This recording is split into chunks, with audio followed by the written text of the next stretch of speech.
as always, to Bad Mary for that too sweet play-in. Welcome back, all you four-color funny book aficionados. This is U.S. Comics Cast, Chapter 3, HQ for all things comic book related.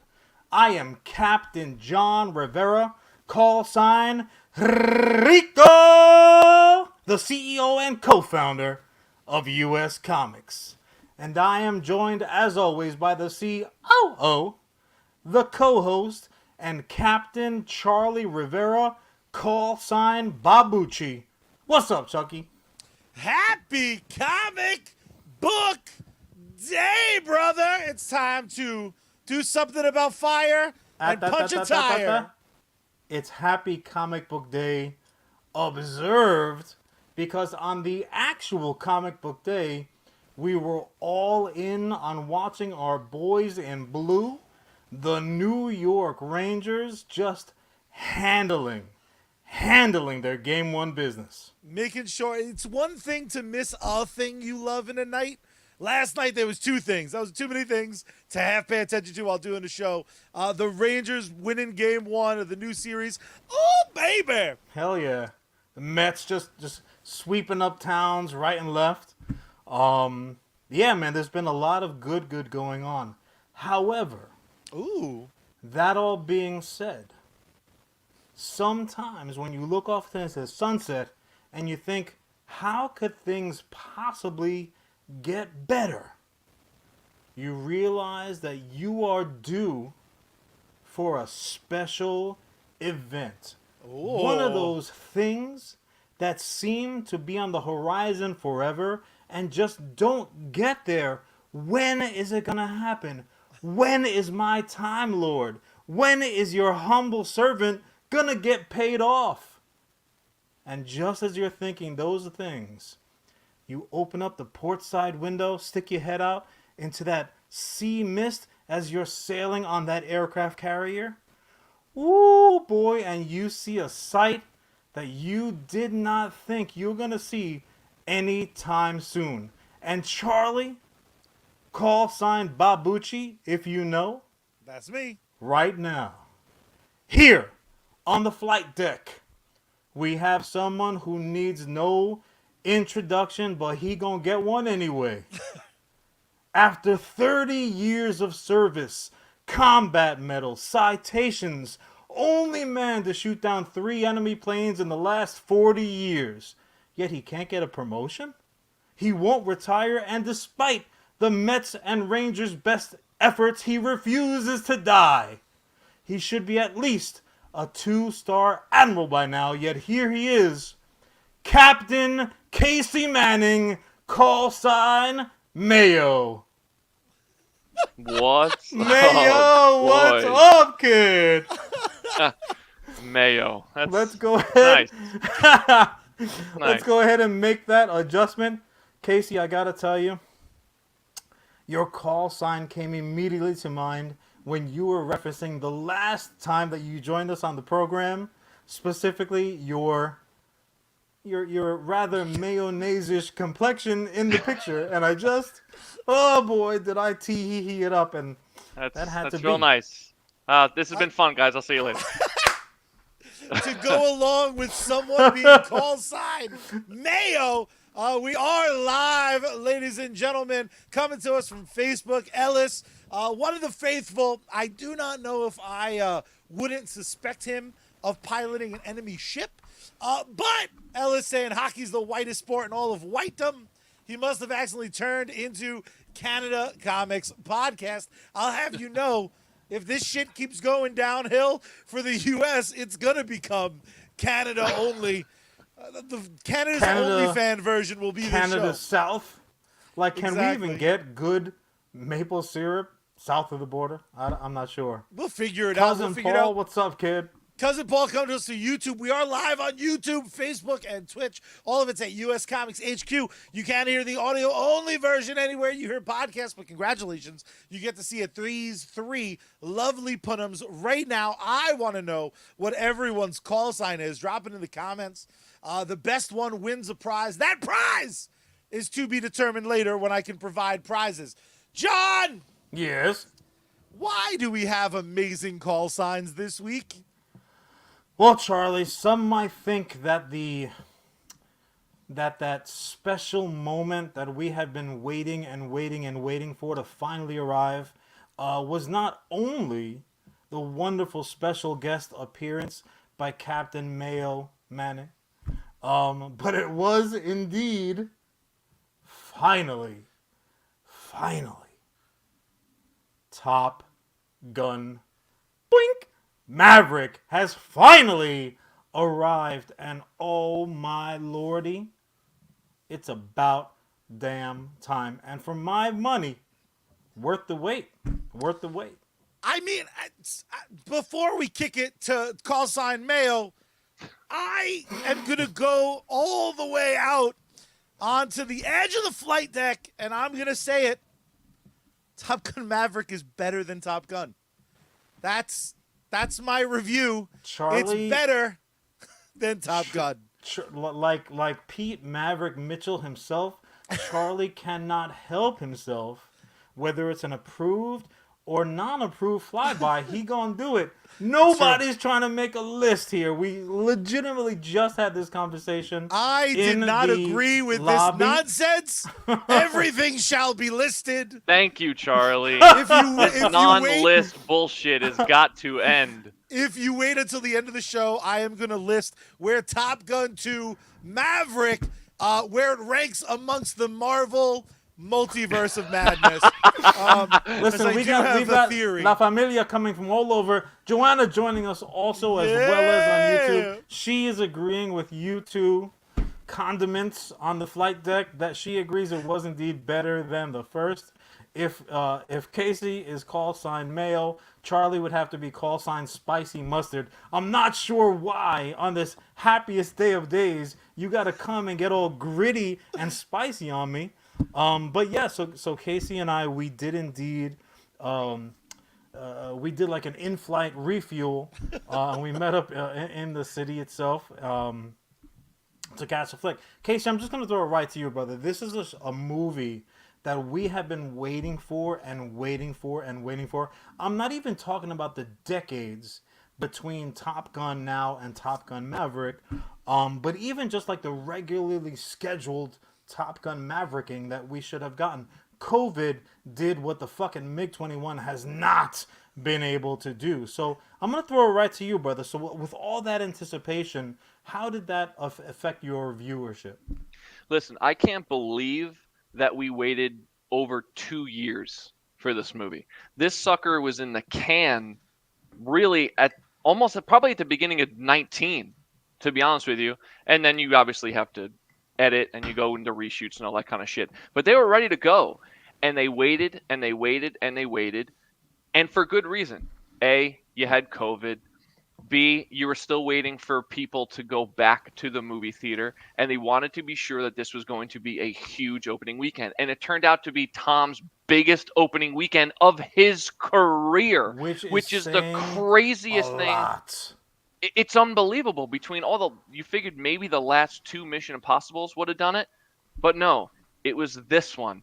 And I think it's because we had the wait, people were waiting for it, and I think people just want to get back to the movie theaters, and who better to go see than the god of the movie theater, Tom Cruise. When you have a line in your film that literally says, oh, the old guys, it's not part of you anymore.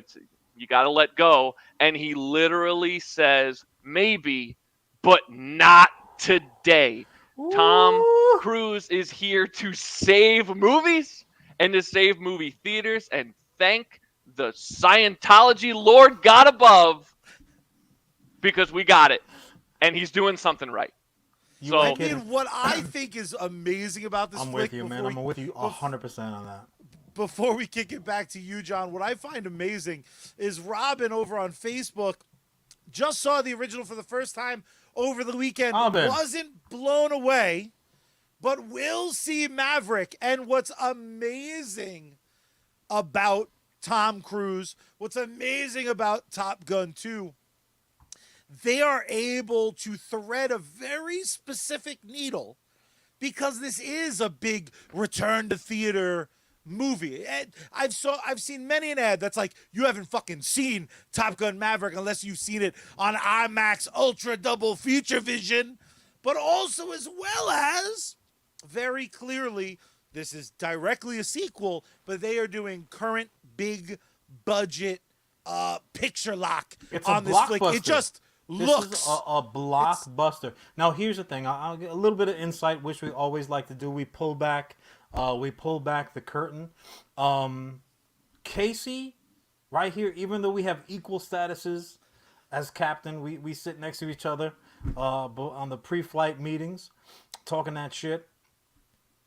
Casey gave me super duper shit for not seeing Dune when I first saw it in theaters. Oh, you I should still saw go it- to prison for that. I get it, and you're not the first nor the last to say that I belong in prison. So we're not even gonna worry about editing that out. But no, I watched Dune, a movie that I had been waiting for, almost with as much anticipation as this Top Gun sequel. But look, man, I'm a man of my passions. Yeah, I let my passions lead me sometimes. Not always the best decisions, but decisions are made. When the opportunity presented itself, I said, God damn, I'm going to grab it by the satchel and hold that horse tight. So yeah, I didn't have the wherewithal to say, let me wait. In retrospect, absolutely. Hindsight is 2020. I totally should have seen it on the big screen. I will say this. You live and learn, right? You got to take something away from every mistake. So I can honestly say that had Top Gun ... Maverick been available on the small screen at the same time, I would have held myself in check and said, just wait a minute. Don't make that same mistake twice. Don't get inverted, get yourself all in trouble, and kill Goose all over again. Do the right thing. I can say that with full sincerity. But what makes it even better, John, is the fact that Tom wouldn't even let that happen. He said, there's no way in hell you're taking this film and putting it on your 65-inch TV. He has a PSA before the movie even starts that says, thank you for coming to the movie theaters. And you guys know, oh my heart. Just to go with this conversation, you guys know that I believe in the movie theater experience, probably more so than most people I know. I'll see anything in the movie theater over TV, even if it's some like family drama. If you're going to do a day and date, I'm going to go to the movie theater because that's how I believe movies should be seen. But even I will make exceptions when things happen. But this movie was one of the greatest movie theater experiences I've ever had. Ever. And Dune was gorgeous too. Sure. Gorgeous. But there was something about this film, and maybe it was the fact that I picked the perfect seats, by the way. Very They were well done, dude. Perfect. Just like premier seating They selection. were perfect. There's been nothing like it. It was completely immersive, and maybe it's the way that they shot it because you're in that enclosed space with the pilots. But I've never experienced anything like it. I can't wait to go back and see it twice, maybe a third time. But my PSA is, people, go to the movie theaters. Yeah. If you feel comfortable with it, now. of course. But you gotta go. You gotta go. Yeah, no, and you're right completely. It was an experience, for on multiple levels, right? So like it was like a perfect date, to be totally honest, which is a little awkward because I was sitting sandwiched between the Manning brothers. It's how I feel now. It's okay. Yeah, exactly. Welcome. So, Mayo in how do every you like it? sandwich. So, but yeah, no, it truly was like that perfect date experience because, it just hit on every level. So, the fact that you like in the theater and the immersiveness of the flick, and that's what it is. It's a flick, right? Just to be real clear, I'm not getting up here on the soapbox and saying this is fine theater. This is Gone with the Wind. But this was, for a popcorn movie, this was fucking Casablanca. I mean, Right? I So gotta it be was- honest. Ooh, I don't man, you totally felt it agree in your with that. chest. Say it with your chest. this was the first time Tom Cruise has come to like act in a minute. And that's not to take anything away from his talent. Mission Impossible acting. Mission Impossible acting is very much Tom having a good time, getting ready to do something fucking crazy. That is the formula. No, At I no disagree point- with you. I disagree with you. You're watching Tom Mission Impossible as Tom- Shakespearean art. Hold on, that's what I'm saying. Tom has flicks where you're like, this is gonna be fun. Days of Thunder immediately comes to mind. 36 years ago. Flicks, well, the cars still look exactly the same to me. This was not that type of flick. Matter of fact, if you watch, and I did, any of the training featurettes, those motherfuckers trained like they were going to war. They didn't train like they were going to go make a movie. So no, I would disagree with you on that account. But the point that I was making was that like it played on so many levels. Did it play on the nostalgia factor for me? Absolutely, 100%.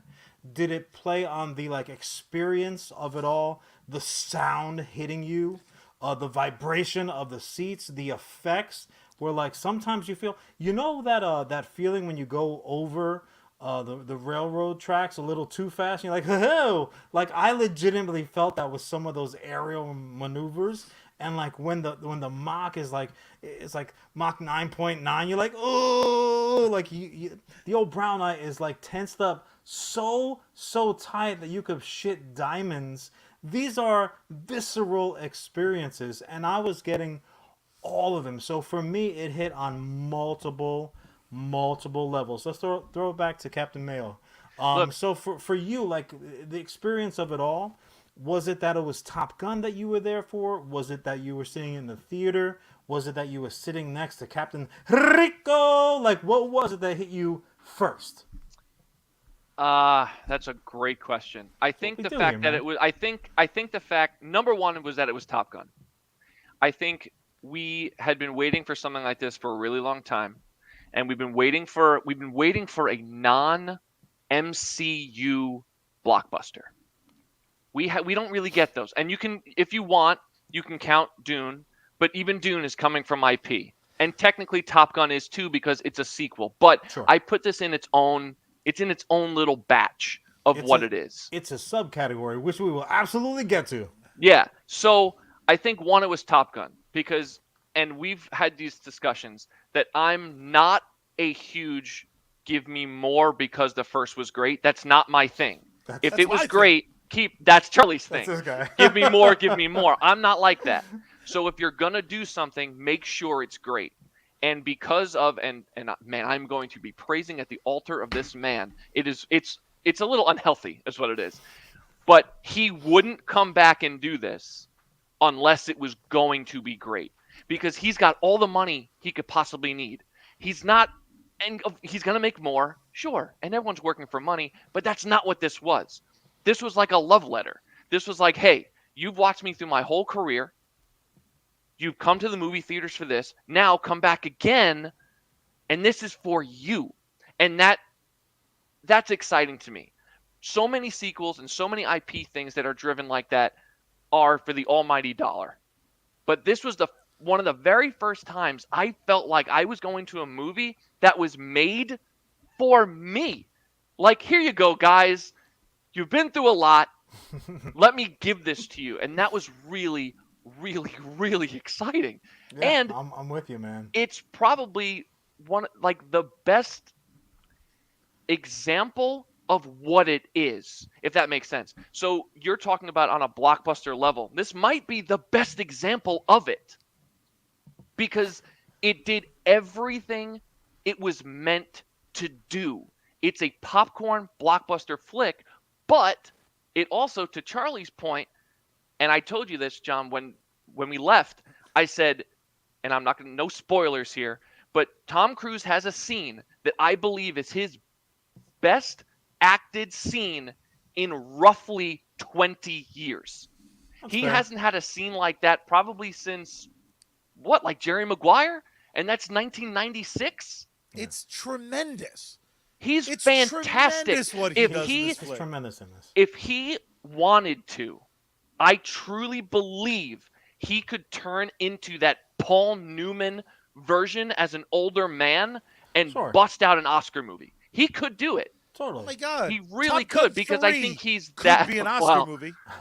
It could be. He's that good, and I just think he's in this portion of his career right now where he wants to do the action movies, and I'm until he's too old to do it, which Sure. may never happen. I mean, he's But he he's can do it. shattering, like movie by movie. I'm not sure how many more Mission Impossibles his little petite frame has in him. 2 more. Two He more. I just- think that oof. might be it. Part 1, Part 2 is it. God, I mean, when Then your allegedly when your he's movie's rebooting it. called Dead Reckoning that means Part nothing. 1, That's I the mean- only problem. Dead Yeah. Reckoning's a sick title, but it's like the first half. This is just the dead half. Even more Dead Reckoning. Yeah, more recognizing. But what to piggyback off of Cap Mayo, if I can fucking name. be at your wing for a sec, pal. One of the things that we have seen fail on a gigantic level of I want to be a blockbuster was the most recent Star Wars trilogy. By almost every metric, was a failure. Maybe not financially, but even in I mean, some that's a cases, big metric, though. So financially, yeah, there's a lot going on there. But as spoiler free as possible, Top Gun Maverick very much is kind of a remake of Top Gun. The situation has changed. We have a through line set of characters, but the beats are exclusively just tightened. Because one thing about, I just finished watching Top Gun a moment ago, and the last 20 minutes are a fucking sequel. The last 20 minutes of the original Top Gun, they're like, everyone graduated. There's an urgent mission. All the best characters, Iceman, Wolfman, fucking Maverick, we know you're shitting bricks in the air, but come on, it's going to make for some sick drama. It is fucking preposterous in the execution of that last 20 minutes is dumb in the best way. It's a phenomenal movie. I love it. you're talking about Top But Gun, the original OG. Top Gun, the jump to the last 20 minutes. This movie quite literally starts out and they're like, remember Maverick? Remember? Here's some Memberberries. Look at how nice these planes are.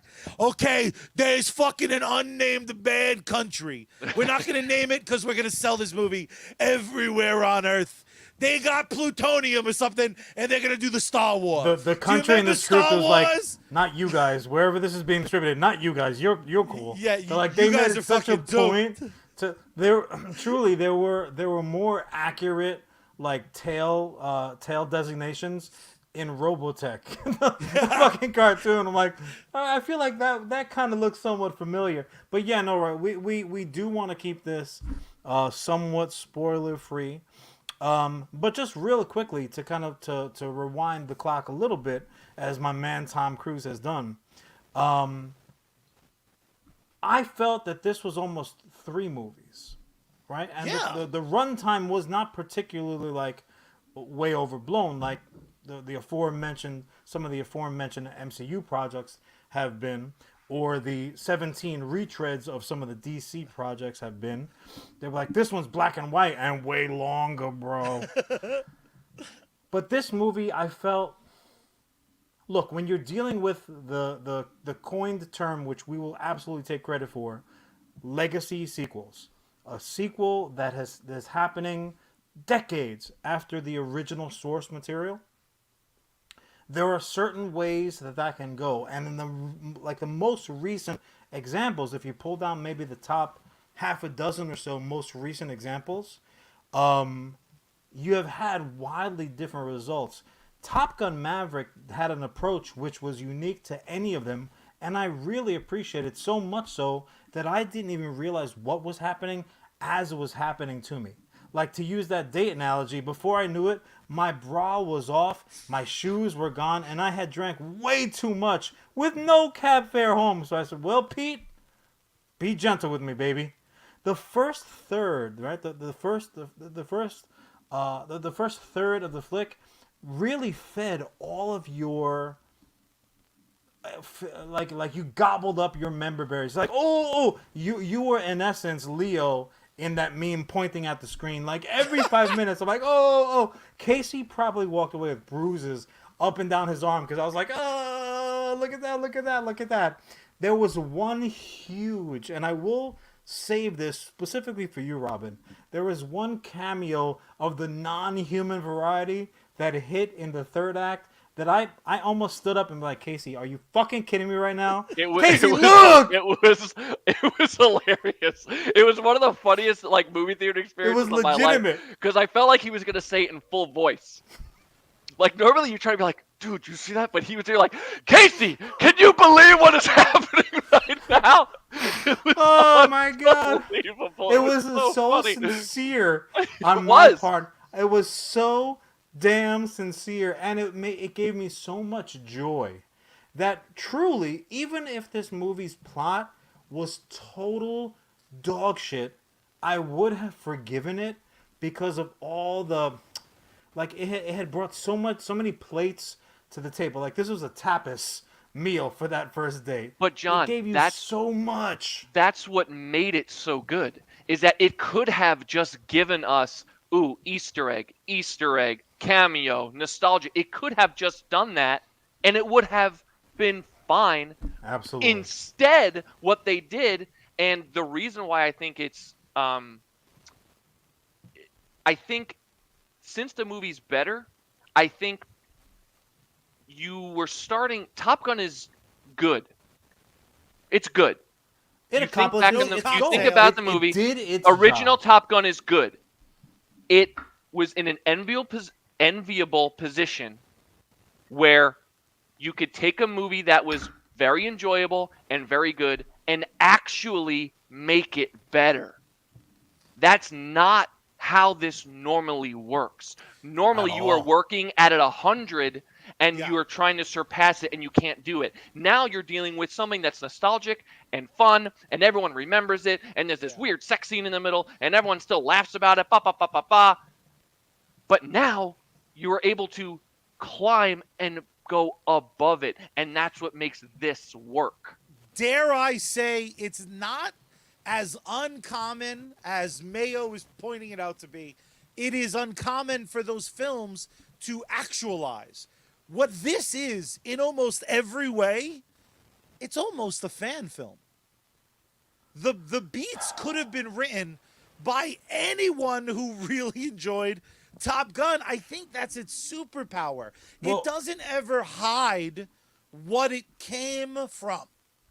That place it came from I want to hijack to a degree, Charlie, that thought. Do it. And I want to throw it right back immediately to you guys because I have very much so an opinion about it. Let me first set my preface that a legacy sequel, as we all acknowledge this to be, now this actually might become now, it definitely would. This will now become the example that you point to as, without question, we're going to see more of these type projects happen. We've seen it. It's been like kind of a slow burn, relatively speaking. And I have had nothing. I've had no problem with it. But this will now, people will point to like, you know what Top Gun Legacy, what Top Gun Maverick did? That's what we're going to do with insert project name here. And before we wrap up, I'm going to throw to you guys with what legacy sequel is out there that nobody has been rumbling about that you guys would want to see. So please ponder that for me in the interim. But the ones that we have gotten up to this point, and it breaks my own rule because I don't like making lists, but just to use this particular franchise as an example, this motherfucker was Empire. I agree with you, Charlie. It was better than what than what predated it, but after decades of the project just fucking marinating in somebody's cranium, whether it was Tom, whether it was fucking, whether it was in the back page of Dianetics, and Tom is like only one of the only ones to get that far in the book because he paid out enough, or whether there was just like magic in a bottle. I can't think of a better fucking example. So I think this now becomes the kind of namesake to it. when they when they look to greenlight these projects. But what it did, again, they used the memberberries that Charlie referenced. All the memberberry chomping was the majority of the memberberries were ingested. It's like when you fucking finish your popcorn through the trailers and the movie starts like, all right, enough of that bullshit. Let me pay attention. That's what it kind of was. Then the second act rolled around and there was a lot of table setting. The fucking third act. The third act was an entirely individual action fucking movie all by its lonesome. Now I will throw it to you guys, and whomever wants to grab it can fucking grab it and go. My personal opinion, the reason why this is the gold standard now in that legacy sequel concept is because of one thing, and it's almost counterintuitive. It's a legacy sequel. I don't have the exact numbers, but how many fucking years between movies? That being said, you did not have to see Top Gun to watch and enjoy the tits off of Top Gun Maverick. I'll throw it to you guys. What do you guys think about that? Go ahead, Charlie. They did a brilliant job, because that's the thing in legacy sequels that a lot of people fuck up with. And just this year, we had another film that I know for a fact from kids telling me, Ghostbusters Afterlife was similarly set up. The past plays a huge part in the actual narrative of the new flick. They talk about Ghostbusters in Ghostbusters 3. They talk about Top Gun in Top Gun Maverick. It's less of alluding to what came before it and more borderline a clip show at times. The characters that still exist from the Top Gun universe in one form or another, because a lot of them have been transformed. The goddamn movie. But where's Kelly McGinnis? She's at a retirement home. She's 107 years old. Leave her alone. She's sitting at home with her osteoporosis. Leave this woman out of it. What's wrong with everybody? I will say I do respect the fact they didn't just recast her, because that is always just like, you have a million options. Let me tell you something. Fucking 72, like Mach 72. All right, no problem. I have no issue believing that. Fucking flips. They did all that stuff legitimately. I have no problem believing any of it. Miles Teller being somewhat of an athlete, fine. I know he worked out. Good for him. Is he a shitty dancer? Yes, that might have been the most believable thing about the entire flick. That was the goosiest shit about him. What you could not have possibly sold me when I sat down to this movie in my very comfortable, absolutely best seat in the house, picked out by Casey, was that Pete Maverick Mitchell was going to be monogamous over these decades of inaction. There's not a fucking chance. If he was just happily married, would he just be in that bungalow for the last 30 years? There's not a chance. It just doesn't make any sense. And the fact that they ended up recasting the not the role, but like the function of Kelly McGinnis' character, Charlie, call sign Charlie, with the love of my adolescent life. It's just because you guys have the same eyebrows. Ooh, yeah, we had the same eyebrows. That's the only reason we couldn't be together, is because we would have had a Burt-looking motherfucker for a child. Oh, man, they did such a beautiful, beautiful job replacing the function of the lady love. However, in Casey, this is going to be one of those things that we didn't get to talk about because there were, boom, ba ba booms to talk about after the fact. But did you notice how many of the somewhat subtle, the subtle kind of nods that even though she wasn't playing the Kelly McGinnis character, there were certain things similar. Her house that she resided in was somewhat similar. Now you can justify the same, hey, that's what the military housing was like, off of that particular base. Everything in that movie was done for a reason. How about, he literally... How about her whip? How about her car was very... And this isn't giving anything... This isn't giving anything away either, but his entrance into... Because we all know that he teaches the kids, right? He teaches the students. That's in the trailer. His walk down the middle, it's the same thing. It's the same thing, which is just a nod to what she did. Absolutely. But it was done But so well. and it was one of those things that you're like, okay, look, if you've been with us since day one, here's a little something. Let me slice up a little. Ooh, let me slice up a little bit of this Right. for you. If you weren't with us from that first chapter, That's okay. Jump right that's in. fine. Well, You but didn't miss also- anything. You're not going to be left behind. You could just enjoy the rest of the presentation. That is the brilliance of what legacy movies can bring back to cinemas, because where Joker's checking You out, know- Charlie. Joker, thanks for joining us, brother. Tell the people on friggin- Twitch we said hi. the fact of the matter is as simple as the Marvel right now runs the cinema. They're why the lights are on in most of these theaters. When a movie like Maverick comes out, to a slightly lesser extent when a movie like Afterlife comes out, what's amazing is we're starting to see more and more pieces of the formula. Make these movies lean and mean. If Marvel is doing every film for over 200 million, you come in at 100 million. That gives you so much more wiggle room to make the movie you want to make, right? As opposed to the movie you almost have to make.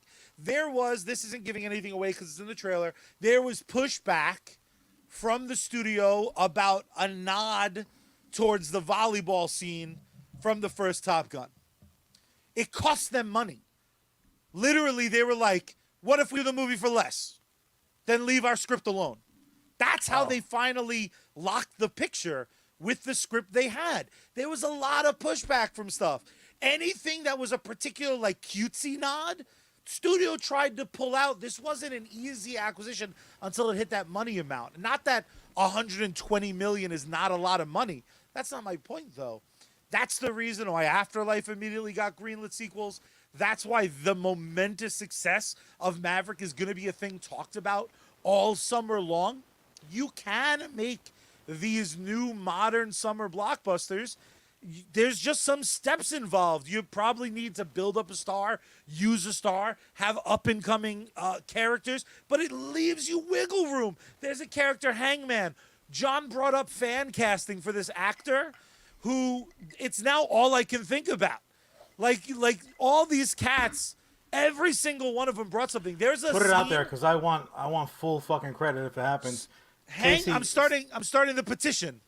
start the hashtag. So the Hangman actor, who actually had some reservations. His name escapes me right now, but Glenn Powell, I believe, is his name. Glenn Powell, excellent. So the guest 10 times more prepared than me. Would not he make a fantastic Johnny Storm in this upcoming Fantastic Four flick? It's one of these guys. Now, if you want to make Fantastic Four right, like Charlie said, honestly, it's almost like putting together. So Casey and I, we played together in maybe the least competitive fantasy football league that I've ever been a part of. Well, maybe But- to you because you're not very good. yeah, wait, mind your business, okay? The other league, I'm very competitive, son of a bitch. But that being said, there are some leagues where you have to... Actually, you know what? For the daily gaming sites even, like you have to put together your justifiable roster by paying certain cats certain amounts of money. So now here's a dude who's in essence kind of like on the rise. So you're not going to go ahead and cast necessarily 4 A-list big names, especially when you're going to hide one under a rubber suit or CGI. Cousin Paul, this one's for you.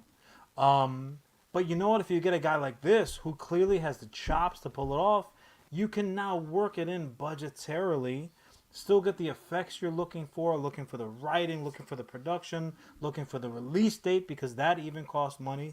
Like, that's how you do it. Hollywood is a fucking game. And the he bottom wanted line he is- wanted to be Rooster. He auditioned for Rooster. He wanted the part, and he was bummed out. And because I was listening to an I interview with the director, he was bummed out. And the director said, "Listen, trust me. Yeah. This is gonna work for you." And I- I mean, this is how it works. I mean, the reason that Miles Teller played Rooster was because he worked with the director prior.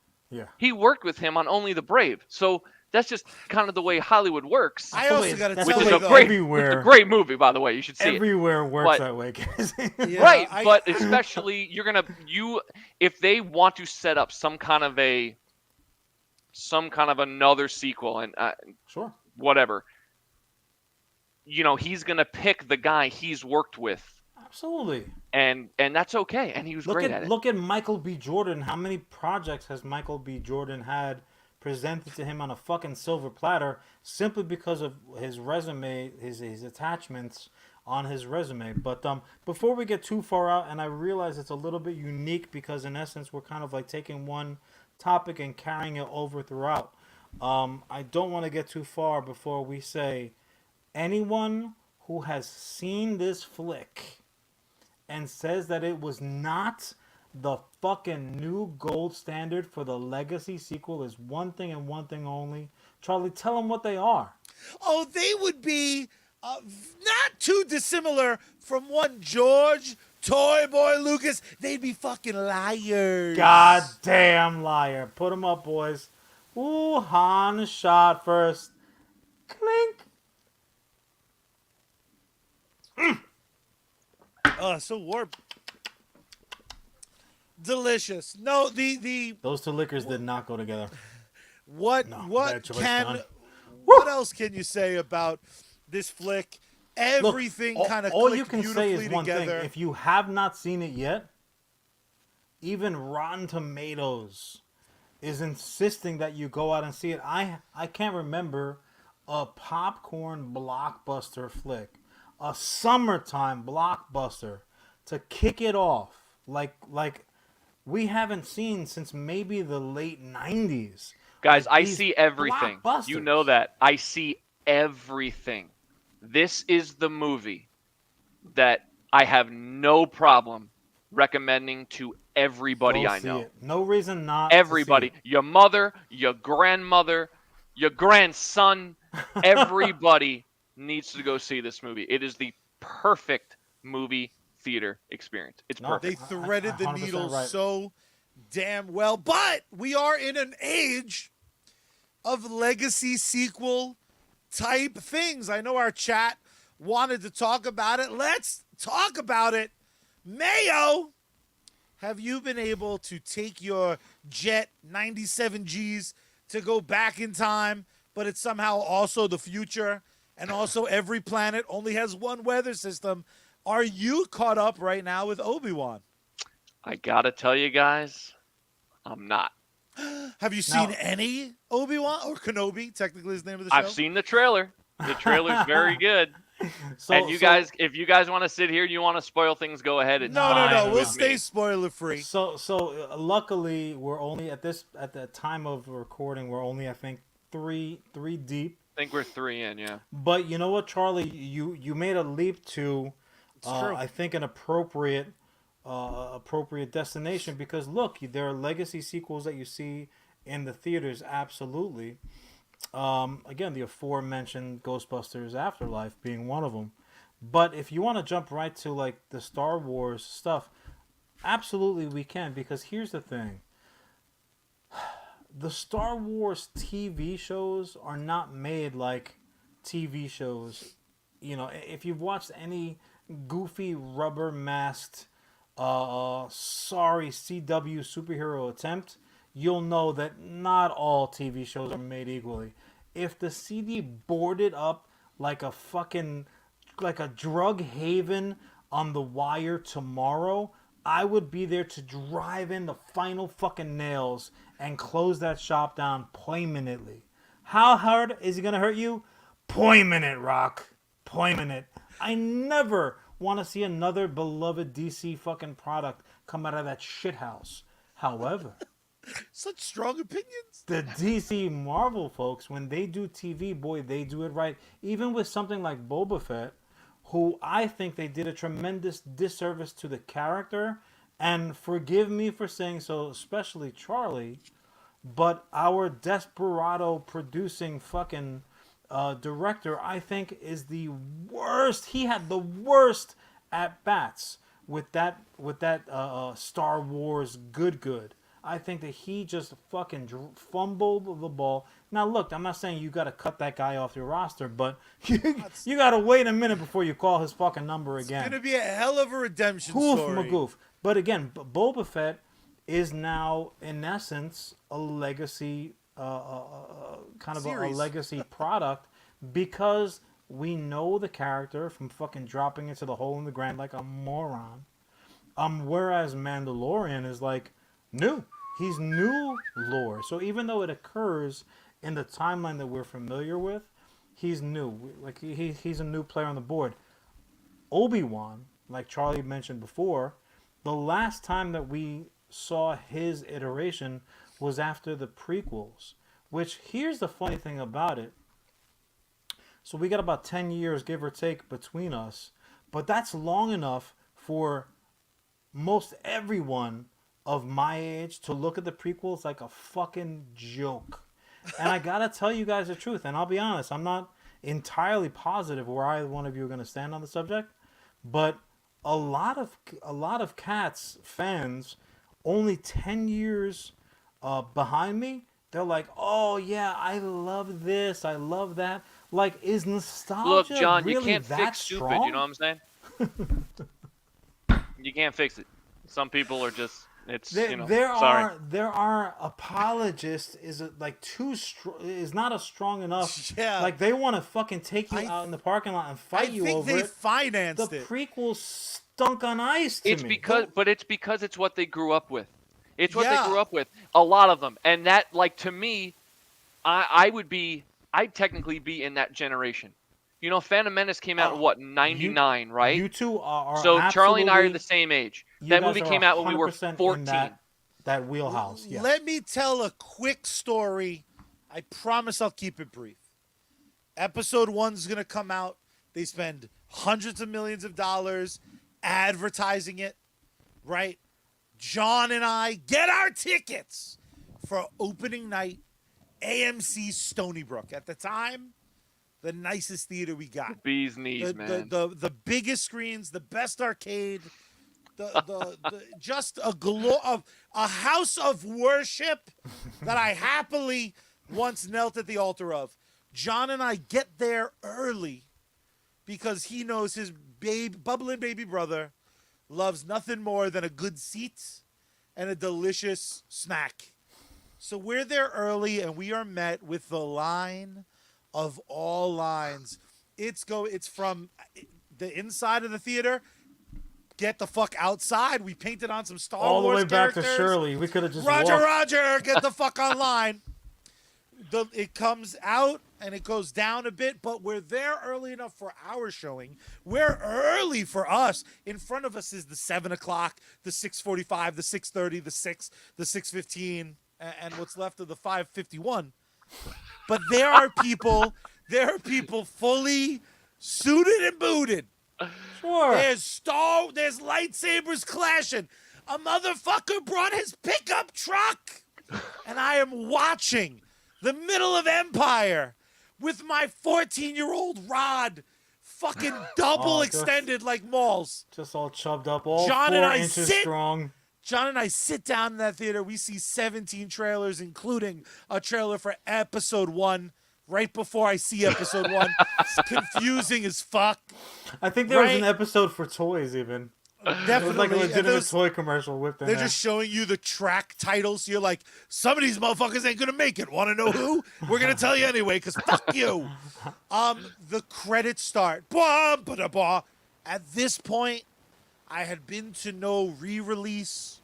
I had never seen the word Star Wars 6 miles fucking long. And my eyes opened up and set themselves to just get fucking watery because we ain't blinking. I ain't missing shit. And I fucking start reading about taxation. And I know something's wrong right away. And it looks So I was bad, like, but when in the course of human events it becomes self-evident. Whoa, whoa, whoa, what the fuck? But the truth is, I settled in for that movie, and I saw fucking Jedi speed, like the Speed Force was activated one time. I see robots, and I see fucking Yoda looks like shit, but he's a puppet.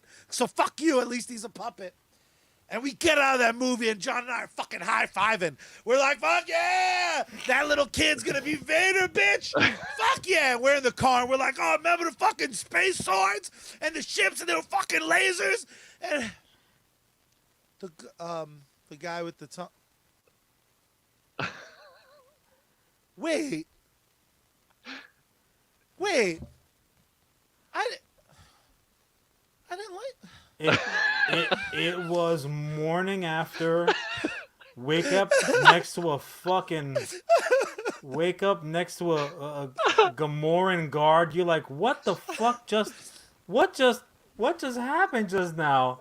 And I 200%. turn on the news. Honestly, it truly was one of those experiences where you're like you're in the midst of it. Like you're sitting at a table with all your boys and you're fucking just dropping 20s at the bar. You're like, ooh, round on me, woo! And then it gets to be about 3, 4 in the morning and your wallet is empty, except now it's emotionally empty. It's morally empty. Like I just sold my sorry soul for like 2 hours and 14 minutes of trashish. That was not a good flick to me. That was not. Now what's funny is, and Casey, we'll get to your first reaction right now, but it wasn't until 2-3 years later before I realized, yo, that little Anakin, that and I know he's not watching this, and I also know he has heard way worse at this point. But that little dude, he played the terrible, shitty acting son of Arnold Schwarzenegger in Jingle All the Way, and he sucked Austrian balls in that movie. So how, if anyone is really a Star Wars fan, and Ellis, I'm looking at you right now, brother. Anyone who's a real Star Wars fan, watch the movie of, right? It's a true story, obviously, documentary series of like the casting of the Phantom Menace. They had like the equivalent, and the name suck. It's been a long day already. Like they had the kid equivalent of the little boy from E.T. Like he was making people cry at auditions, including the fucking E.T. puppet. They had a kid who was on that level, and they're like, yeah, not bad, but ooh, do you see the little fucking blonde, little blonde fucking shag do on this kid over here? Yeah, no, we know he can't act, but the dialogue sucks anyway, so don't worry about that. We want this kid. Like, what the fuck were they doing? What? Jake Lloyd, thank you very much, Ellis. How dare you? Jake Lloyd is only the same height as Tom Cruise in Star Wars. That's the beginning and the end of their comparisons. But yeah, it was shocking to me because truly the standout like moment, the keepable moment from that is the Duel of the Fates. When that when that shit hits and Darth Maul is fucking fighting Obi-Wan and Qui-Gon, like that chubbed me up. I'm like, all right, we'll loop this together like 6 or 7 times and we'll just watch this as the movie. But yeah, no, Charlie's right. But we didn't get out of the parking lot till that fucking cheap high. That was like a fucking like a crack high. You're like right up there. You're like, nope, it's over now, and I'm broke. So Casey, what was your first experience seeing that? Well, I want to say one thing here. This is a perfect example of a movie calling back to something that doesn't work, and I'm not the Star Wars fan that you guys are, admittedly. Okay, I'm brand new to liking Star Wars, so you only have to apologize to John. So, but we all know that Darth Maul was on screen the same amount of time as Darth Vader, right? So it was like, hey, here's this really cool idea. Let's make them on screen the same time, so all these super nerds can watch the movie 50,000 times and count the minutes and be like, oh, that's so cool. But what they did was they took who should have been the coolest character in the movie and got rid of him. Because they wanted him on screen as the most recognizable character from the first film, but when people went to go see the first movie, they had no idea what was coming, so we didn't know that Darth Vader was gonna be awesome. We didn't understand that.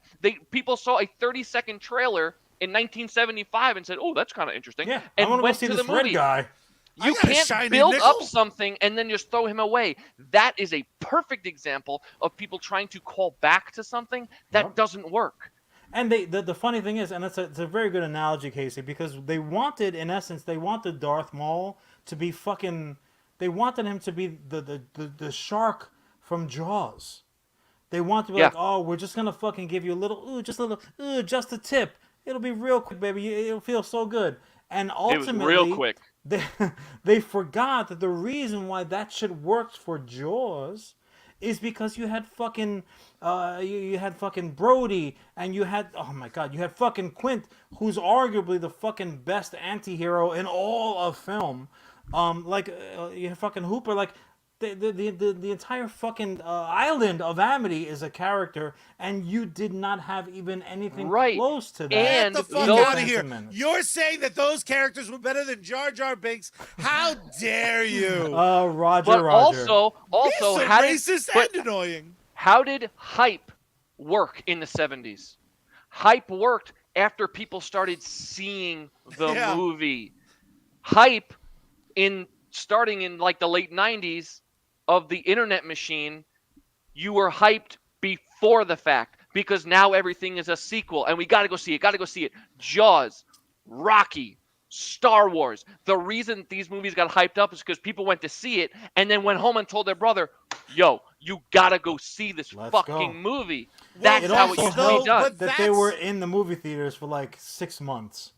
So that also Yeah. helps, like that age Right. of like gonna go see a flick in the theaters 72 fucking times. So real quick, we'll talk about our cousin JJ, who was a straight up legitimate GI Joe come to life. Everything that he didn't do accomplish in the military, he did behind the badge as a state trooper. Our cousin JJ saw fucking Rambo in the movie theaters, maybe more than any The other. first one you're talking about? No, not First Blood. Rambo the movie, Oh, where he's in okay. essence a superhero without a cape and without a shirt, even for that matter, most of the time. So he the saw fourth Rambo. one. Wrapped it around his head. Yeah, he had a very tiny cape around his forehead. Like that's what you did, and honestly, that's like my most recent example that I can think of where somebody really did that. Charlie, like, Matrix? How many times did you see Matrix in the movie theaters? It was respectable, double digits, right? It was a dozen. I saw the A first dozen. Matrix. You know what that's like? Well, what that equates to? So Matrix came out when 99, 2000, 99. 99. a nice round number.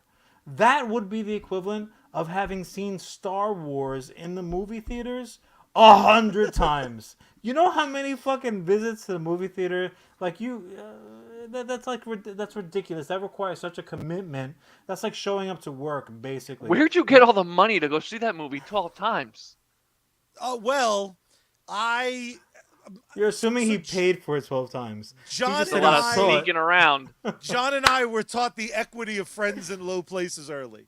So there was when you pay for your fourth Matrix, Just the like Captain manager Mayo. is just like, "Are you fucking kidding?" And This I always poor brought, guy. Let him in. I always brought different people. So it was like I went like solo because everyone was like, "Fuck Keanu Reeves." I was like, "Fuck you! I'll murder your family." Cut you but off. then I saw it and then I like dragged my girlfriend. Then I dragged my theater friends. Then I dragged my football friends. Then I so it literally became this thing where the Charlie group just happened kept to changing. own a red vest, and he put like a masking cape.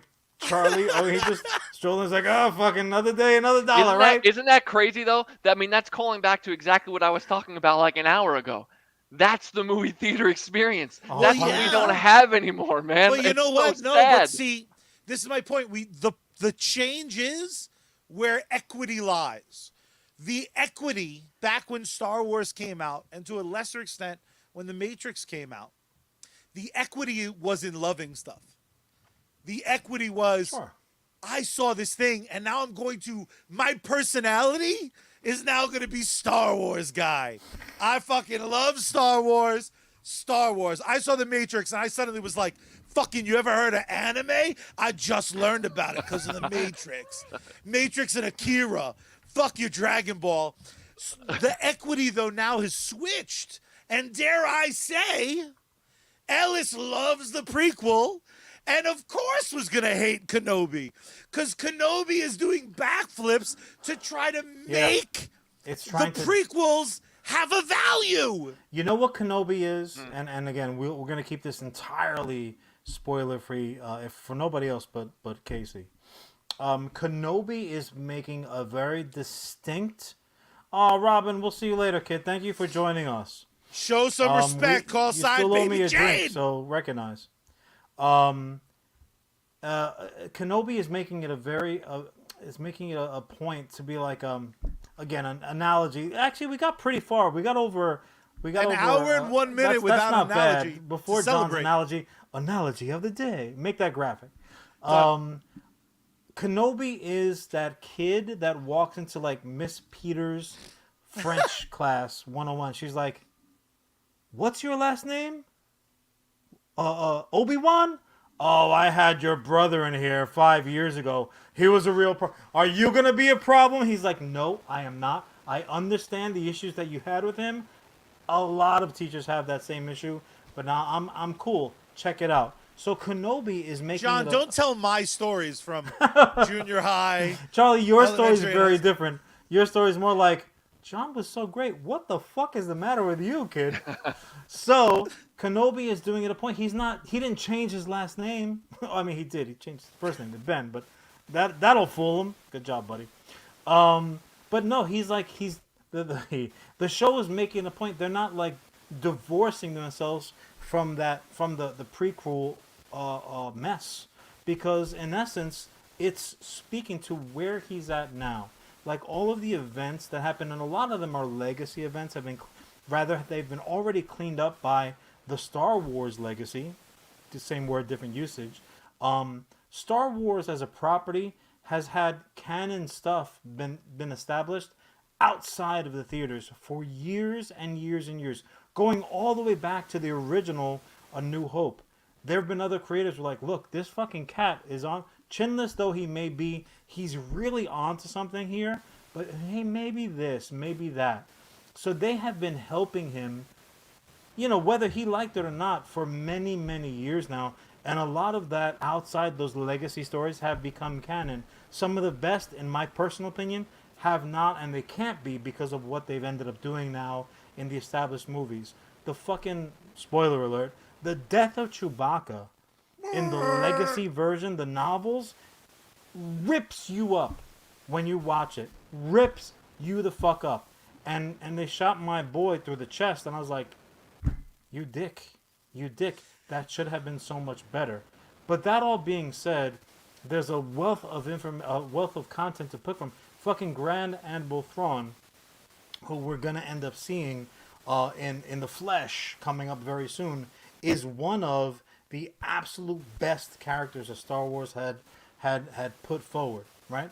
You're gonna maybe think about like if Papa Smurf broke bad, there's Grand Admiral Thrawn. It is fucking dynamite, and they're filling in a very tight window of time because Charlie and I were just texting about this before. The entire Empire happened way too fucking.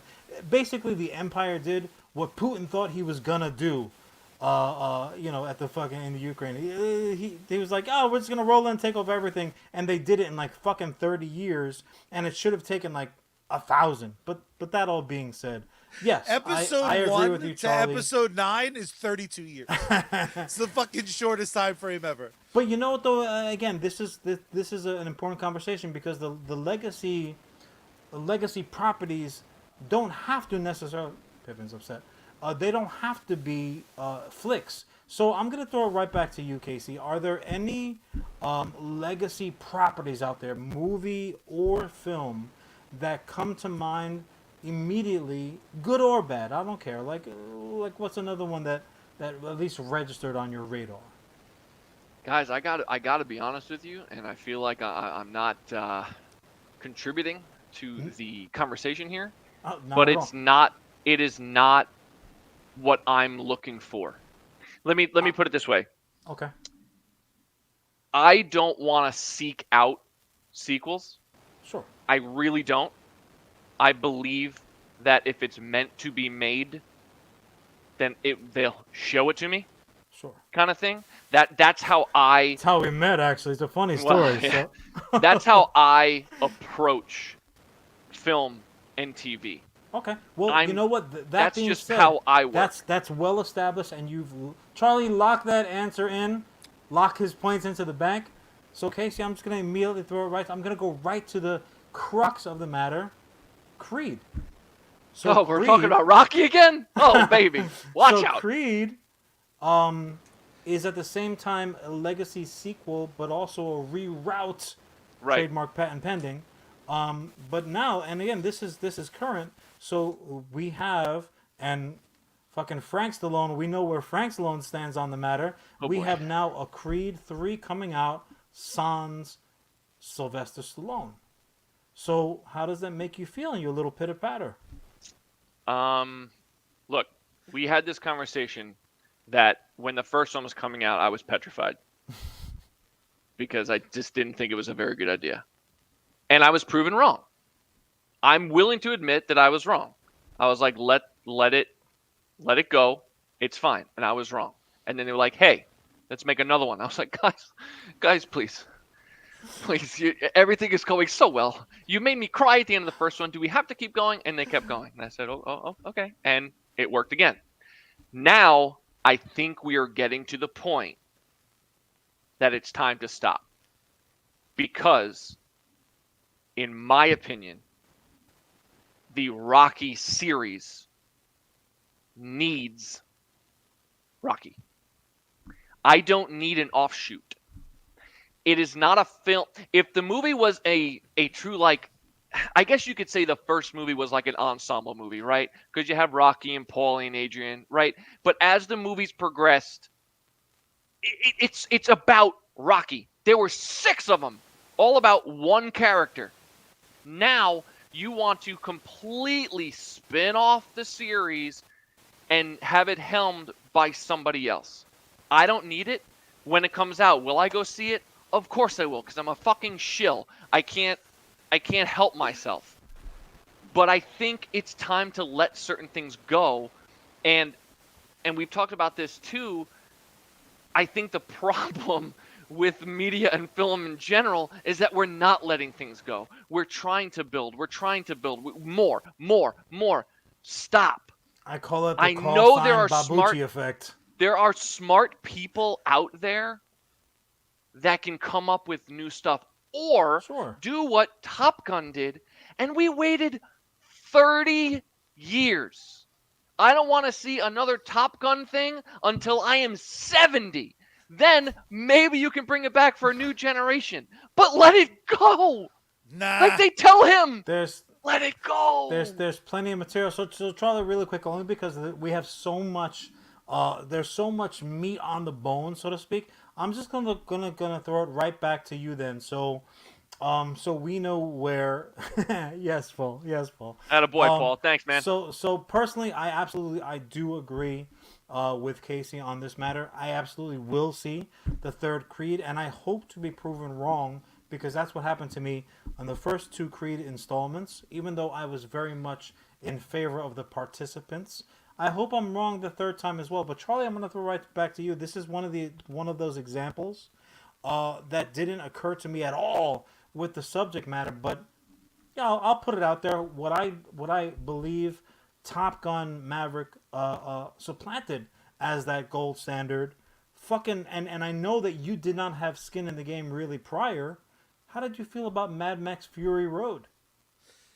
Mad Max Fury Road is another example of Captain Late Pants becoming obsessed with a property. The reason I always want... I'm not changing your call sign, bro. You may not be Captain Late Pants. Part of the reason that I'm so adamant about more is more is because for me, there is no risk. Here's the fact of the matter. Ghostbusters 2016 did nothing but annoy me for a weekend. That's the truth. All joking aside, gives a fuck. It was a lame movie for me. I didn't like it. But for every Ghostbusters 2016 in the history of cinema, I've gotten and Afterlife. I've gotten a Top Gun Maverick. So if you tell me you want to do Goonies 2, fuck it.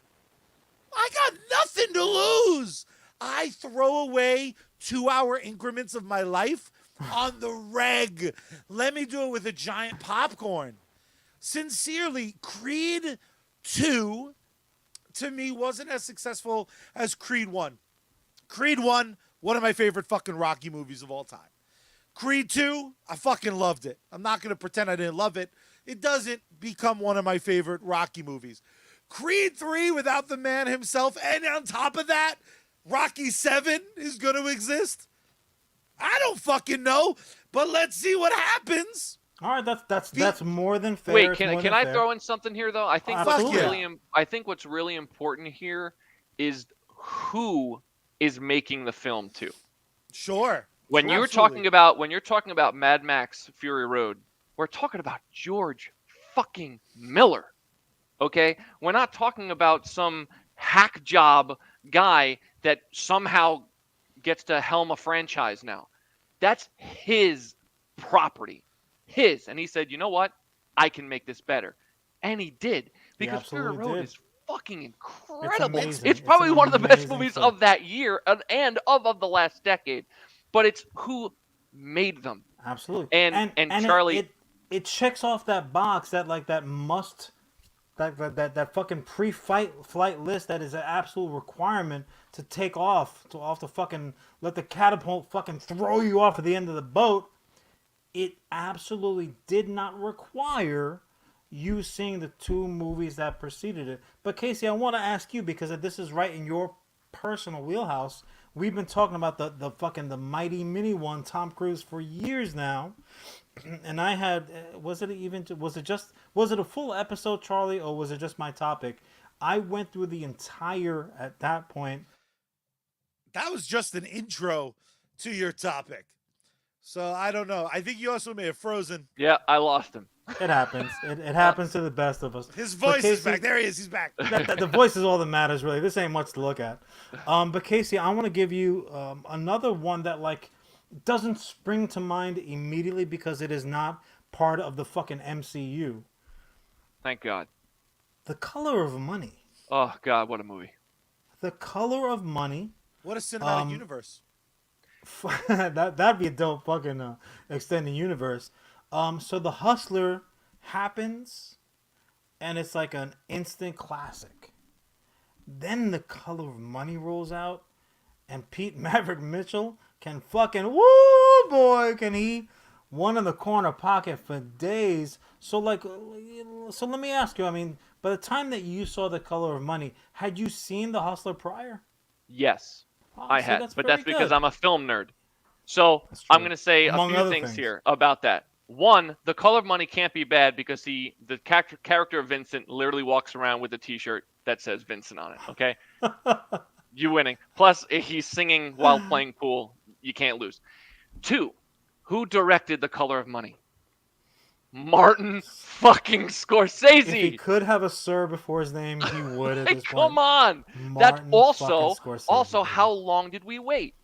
The Hustler came out in 1960, 61, and The Color of Money was 1986. So you have Martin Scorsese, you're waiting 25 years, and 25 years later. and you still have Paul Newman in your film. That works. And I was going to say this before you started on this topic, if I may. I think what's important about a legacy sequel is that, to me, if you're going to do it, you're obviously making it for, talk about Ghostbusters, right? Even though it was technically a little bit before our time, we have grown to love it. Charlie, obviously, it's like the most important thing in the history of mankind to you, True. right? To me, if you're going to do it, you want to make it for the new generation, and you want that movie to drive people to see the originals. And in my opinion, Charlie, I love you dearly, Afterlife failed in doing so for a new generation because I did not think that was a very good movie at all. And I saw that's another one that I saw with John. And I remember turning to John And I said, John, what'd you think of that? And he went, I like that. I said, really? Okay, fair. We don't have to get into that. But I just don't think it's a movie that said, oh, wow, that was really fun. Let me go check out the originals as a 15-year-old. I just don't think it drove people that direction, and that's what I want them to do. So I worry that when a new sequel comes out and it sucks or it's terrible or there's no fanfare, that then what's going to happen is now if I go, hey, son, you should go see the original Rocky or something. And he goes, yeah, but I saw Creed 3 in the movie theater and that sucked, Yeah. so why do I need to go backwards? That's a bridge It burner. matters. It in essence, you're like, I don't disagree with that at all. It absolutely can be a at bridge that point now burner. you're like taking the family analogy too, only 116. At that point you're taking like the family money that you've inherited and like just fucking betting on black. You're like, what are you doing? You had no business, you had no right to gamble the legacy of this dynamite content on something that's inferior. But Charlie, I'm gonna throw it to you then, because I'm a 50-50 whether you saw the prior flick, fucking the Blade Runner 2049.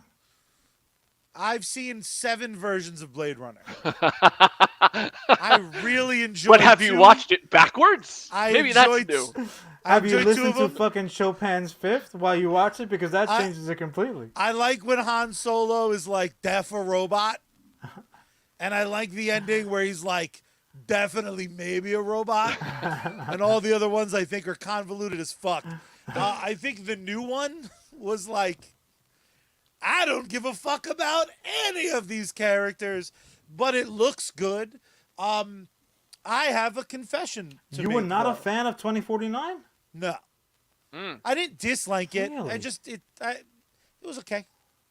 I will say My this. girl Anna was all digitally dancing naked for you. That was pretty wonderful. Honestly, that's a selling That's like point the just by Vincent itself. T-shirt. As soon as you get that, you can't lose. Exactly. It's like, oh, we're with company money.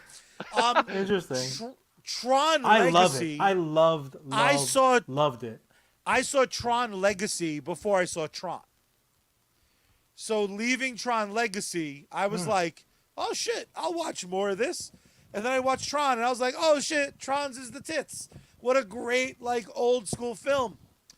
But while I think you brought up a great point, Casey, that it can be a bridge burner, I think what we're not taking into account is sometimes legacy sequels aren't as successful as what came before them, but out of context work wonderfully. And I'm going to give a very specific kind of on-topic example. My first exposure to Avatar: The Last Airbender was the film. And the film Avatar: The Last Airbender, it's all right. It's not trash. It's only trash if you've seen a minute of that cartoon. Because that cartoon is brilliant. So I saw Avatar: The Last Airbender, the movie, and I went, that's good. There's a cartoon?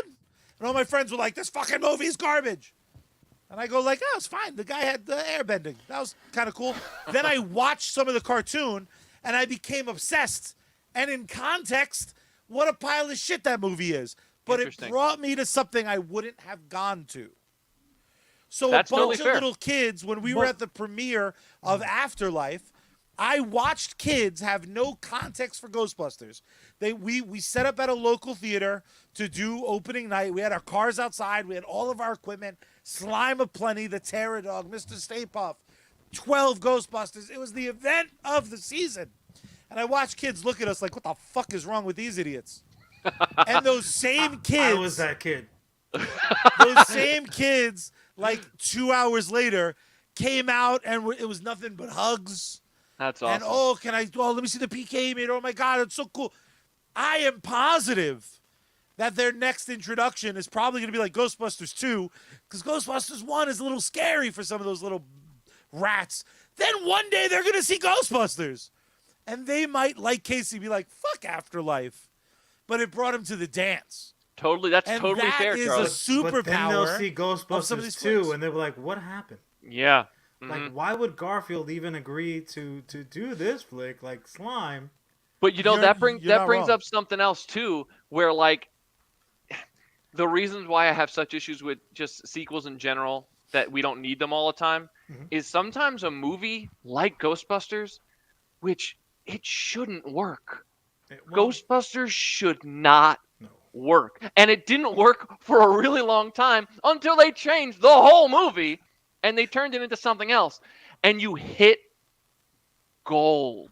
It's gold, Jerry. They hit gold. And then they were like, hey, here's an idea to make a little extra money. Let's do another one. And you're like, ay, ay, ay. There's a reason why you shouldn't, because the first one shouldn't have worked, but it did, and they just can't stay happy with it. But You know what I what, mean? though, and here's the thing too, like that I think does feed into the prequel effect. And I can stand outside of it, like just outside, like barely just outside, because I'm a very immature guy. I can stand outside and be like, what, you like this? Well, what the hell are you talking about? But and then point to the source material, be like, no, this and the comics that came out from Marvel immediately that And filled in John's the bed gaps. sheets. And my bed sheets, which actually I could grab a very, very nice Empire sheet. Empire or Returns? I'm not sure. Empire. But I have a mom pack one up for me one of the last times I was home. But that all being said, one might argue that the franchise, the Ghostbusters franchise, would almost have worked better if they skipped over obviously 2016, because that was a completely different entity. Universe, yeah.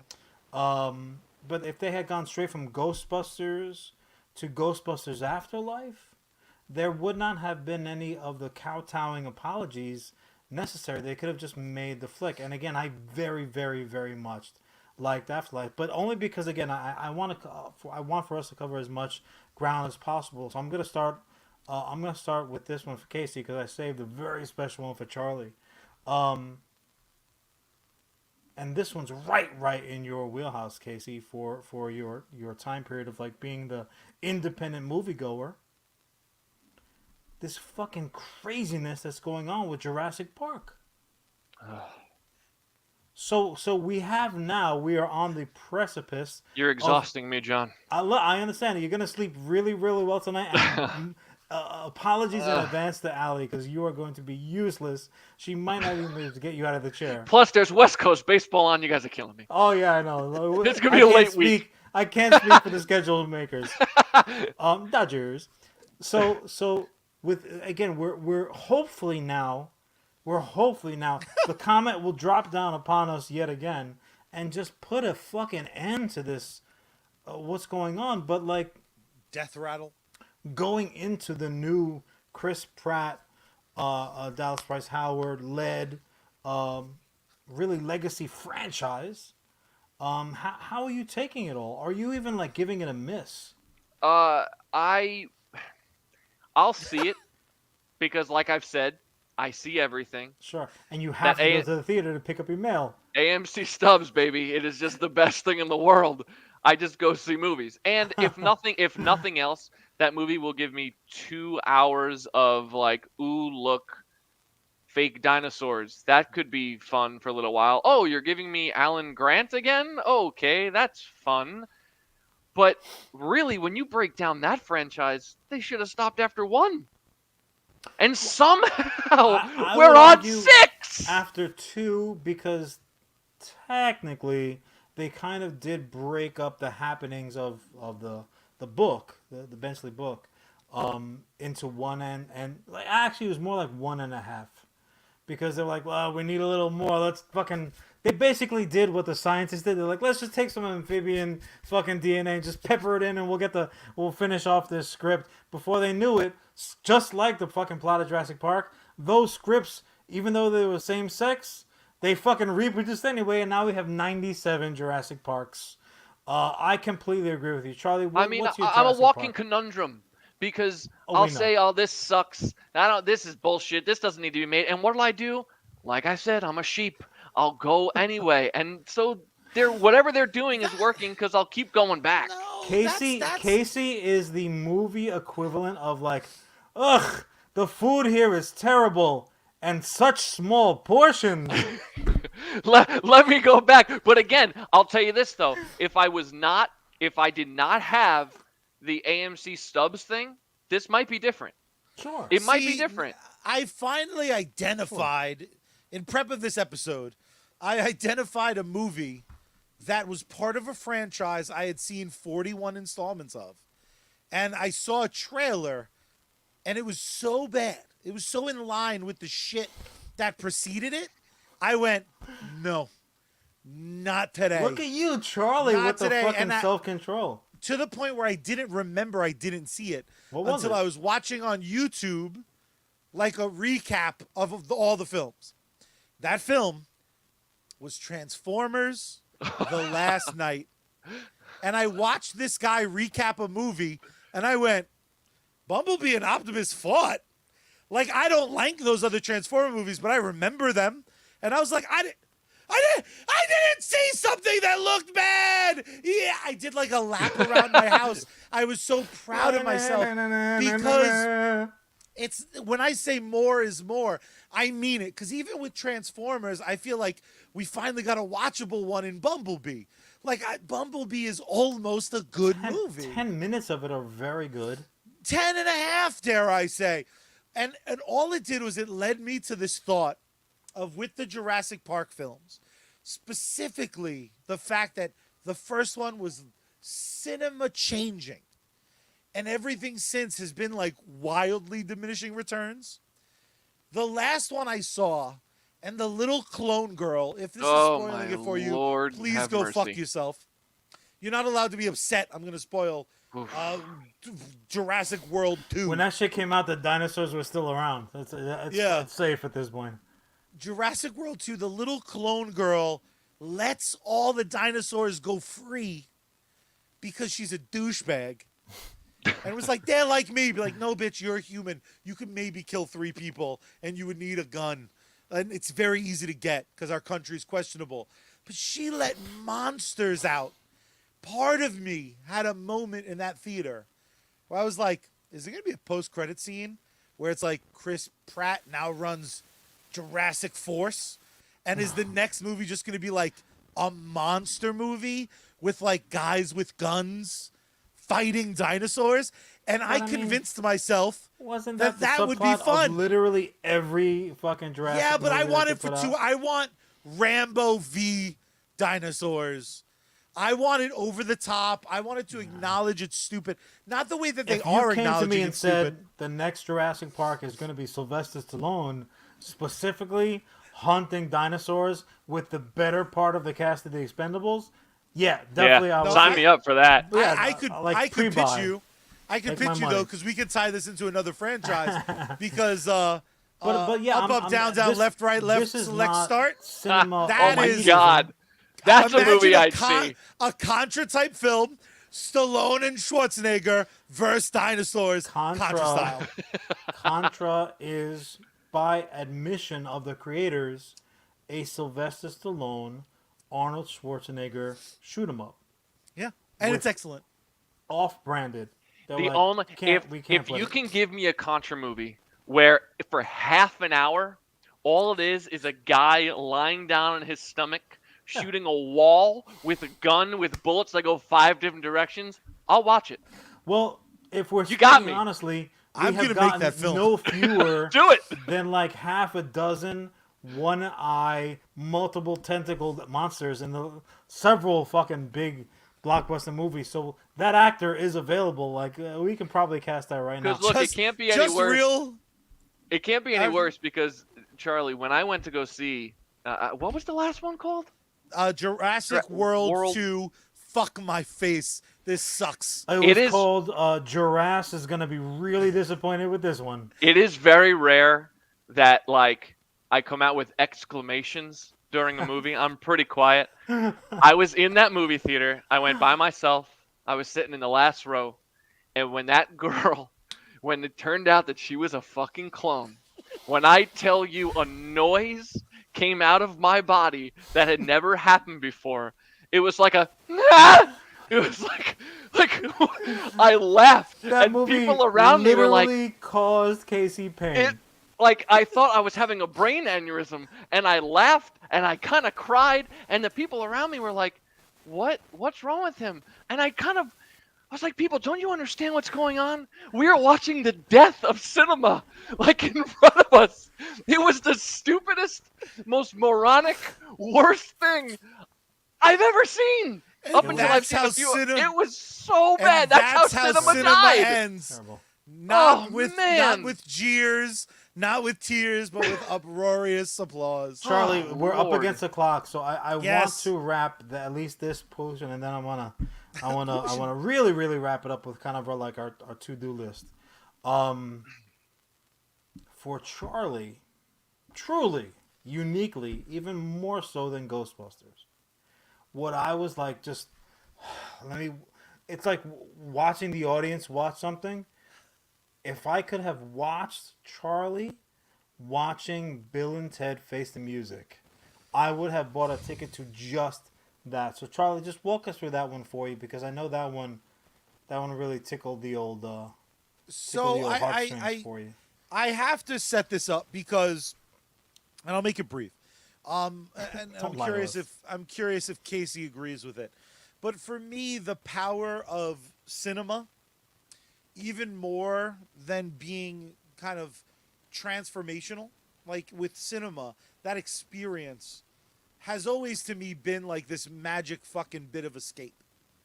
Sure. Absorbing a story in that way for an hour and a half, 2 hours at a clip. There's something special about the that. coldest building possible. Air conditioners in movie why I like it. theaters could be used to like warm the fucking to cool off the Sudan. Like, it is unbelievable. Whatever that technology is, they need to share it. It's clearly alien. That's The why your world- ticket's $24. That's $20 of AC. But Bill and Ted 3 released in the pandemic era. To me, it's proof positive that like sometimes you just don't wait. The world's ended. Sometimes a film is needed. And Bill and Ted 3 was such a love letter to Bill and Ted 1 and 2, but it had something so distinct to say. Like Rocky Balboa before it, Bill and Ted 3 was a story about accepting or rejecting what you think your future would be and what those ramifications are for those around you.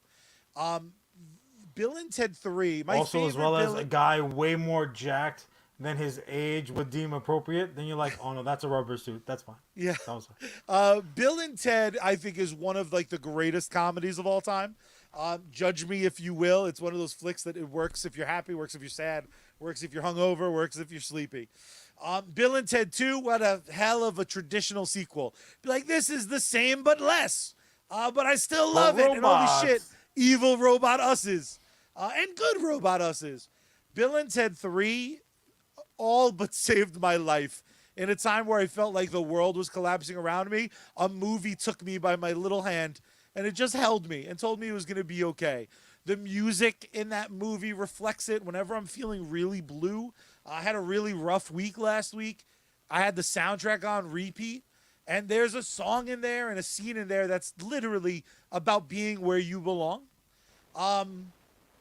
I would accept 100 terrible Jurassic Park sequels if every now and then I get a movie that winds up meaning as much to me as Bill and Ted 3. I think it was perfect. I think it's, of the three films, by far it's the most poignant. By far it has the most to say. Structurally, is it the strongest? I don't give a fuck. That movie gave me all the feels. And that's another film. I think that I've seen that. Bill and Ted 3 specifically is, I think, the second most watched Keanu Reeves film for me. And Matrix had a 12-film fucking jump start. Wow. I think I've seen The Matrix 50 times. Bill and Ted 3 is up there. There It's was only like a also- year old too. The Holy shit. lockdown had a lot to do with those statistics. Well, Wow. they also COVID did was something. like Charlie's fucking Yeah. anabolic steroids.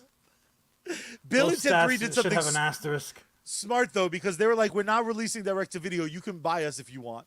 Give us $20. And I was like, I Yeah, spent $20. yeah, there you go. I'm gonna watch this bitch on repeat. Like, I'm just gonna get my money's worth. So all I'm gonna say, the final thought is, when legacy films are announced, my brain starts shooting, the fucking lightning is just all shooting all over, and most of it for me, even though now we have clearly had multiple examples of how it can be tremendous emotional, financial, and frankly like artistic successes, for me Indiana Jones will still always be that red flag. Hurricane is coming, John. Fucking don't do it, bro. Don't do it to yourself. Leave the fucking warning flags hanging so you don't bump your head yet again. Now, Indiana Jones has what they say to be the final installment, at least for Harrison Ford. Kathleen Kennedy has made it stated very emphatically, Indiana Jones will never be, the role will never be recast. Almost as if she doesn't really know much about her source material, because Harrison Ford is not the only actor to have played Indiana Jones. But Kathleen, I'll get at you. I'll slip into your DMs and we can talk about how much John's you mansplaining. don't know. See, sweetheart, Indiana Jones is a character. I'm sorry. That all being said, we have now this final installment. Now, Phoebe, what's her face, may end up like, inheriting the function, so to speak. She might end up pulling the hat trick that our that our boy was not able to do when Indiana finally fucking he fucking finally tied the knot.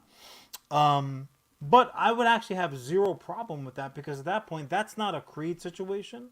That's going to be a completely different standalone franchise. It will in no way affect the Indiana. No, don't make that face, Charlie. It will not affect the Indiana Jones movies that came before it, because it's compartmentalized. If she goes on to do other things, she's not, Charlie, you're making faces. She's not playing Indiana Jones. And but if he's gonna hold on, Creed if he's 3 is gonna not ride gonna have off, Rocky in it. no, if he's gonna ride off into the sunset, he is not gonna be in any of Phoebe Dirtbag's face. What, I forget her character's name in Dirtbag, but it's a dynamite show. If anybody hasn't seen it, if she goes on to make Fleabag, more not Dirtbag. Dirtbag, but that's okay. Dirtbag, jerk off, whatever her name is. Fleabag. The accents throw Rosenbag, me we don't off. know. Look, she fucks a priest. How bad can she be? That all being said, those will be compartmentalized stories. Sure, they'll have had one movie together. It would have been the equivalent of fucking Adonis and Rocky having only Creed together, and then Creed's stuff being done totally separately. Yeah, that you're would have talking been about. the equation. So the formula is like you're allowed one movie with both of them. Yeah. Not two. Go That's fuck what yourself. a formula is. It's a set of rules that you have to abide by moving forward. But now, just to take it back, I mean, that wasn't my point, but I appreciate Charlie tugging on the reins. So if Creed 3 sucks ass, they can say, like, well, there was no Rocky. Whereas if this fifth indie installment is successful, and then they do indeed make more money, Fleabag, if they do make more movies of the Fleabag herself, and they are not successful for whatever reason, I think that they probably would be, because she's already the brains of the Millennium Falcon. So they already have history, if anyone was paying attention and scoring at home. That's so fucked up. Inside the Millennium Falcon is just like a robot soul. Be like, And it's a free fuck out of here, Fleabag movie. She's like, you cunts, hurry up, Han. But that'll be R2 is always fucking scatterbrained. He's like, he's like wiping off his little nodules. Like, I don't stick it in there. I don't know where she's been.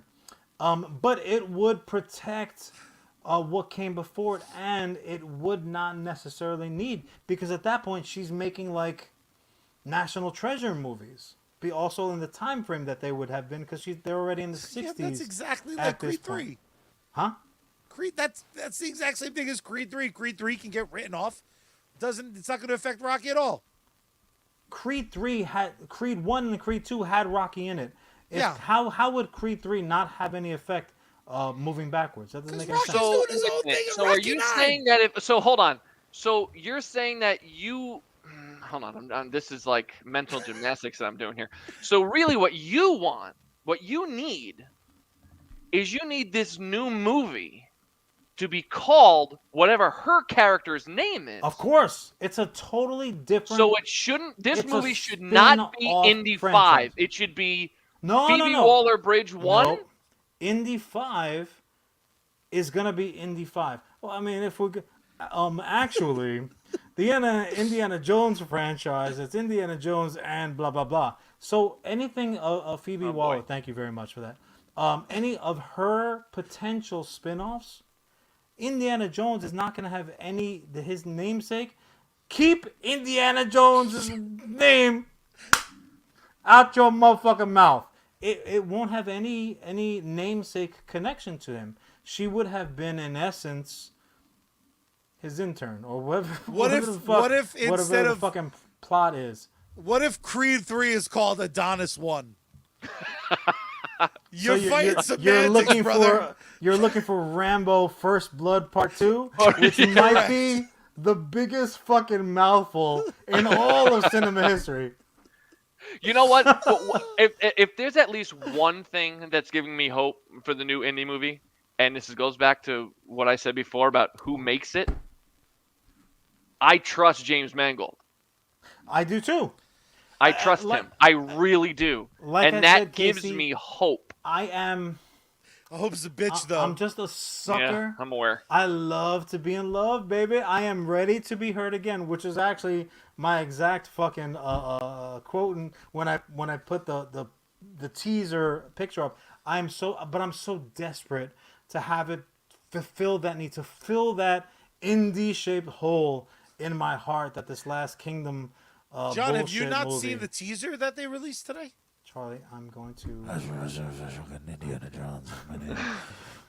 I hope he just fucking likes it. I mean, look, he already took a franchise in. I mean, I guess if you want to talk the X-Men franchise, but then there were more Wolverine movies, and then he was able to take something that was not a legacy sequel because we weren't waiting years and years for it, but he took it on and finished a character story, and then circling all the way back to Top Gun, Kaczynski, who directed this, has already done something like that because he's the guy who directed Tron Legacy. Yeah. So this is now the third director taking on something that he's kind of already done before with a beloved character and now closing a chapter on it. And hopefully, because of the filmmaker that's making it, it works. Yeah, no, I agree with you completely. There are many reasons why I have to be cautiously optimistic. There are plenty, but we all have been there. Like, we have been hurt before, and we have been rewarded before, and that's, I think, the ultimate point about this whole legacy sequel trend. You cannot paint with a broad brush of saying legacy sequels suck or legacy sequels are the best because you have X, Y, and Z to lean back on. Each one of them is got to be looked at on an individual basis. And this one can't be worse, John. Well, but that's the thing too. That's like, the thing could be though. I don't. Can it? Alien rib. They find an alien rib that they made Eve with. Oh no! This is so fucked up. I think we have a very, I think sometimes we turn to our chat, especially on these live shows, for kind of what the consensus is, and I don't think anyone in this world, and I'm going to quote him exactly to really belabor the point, but even Ellis, who all of you know, tends to veer negative. He said, Ellis put it beautifully. He said, I trusted Matt Reeves, and he brought us the greatest Batman motion picture, and I, a man who's dressed like a bat, in my Facebook profile, I can tell you what's good. Fuck off, Nolan. Matt Reeves, baby. High fives to all. What an excellent drop-in, Ellis. I take back half the mean shit I said about you. This is specifically why Charlie was let go from the New York Times. Like, Charlie is now going to be starring in Shattered Glass 2. So Mannequin can Guys, it's fine. Quentin Tarantino's going to direct it. We're in safe hands.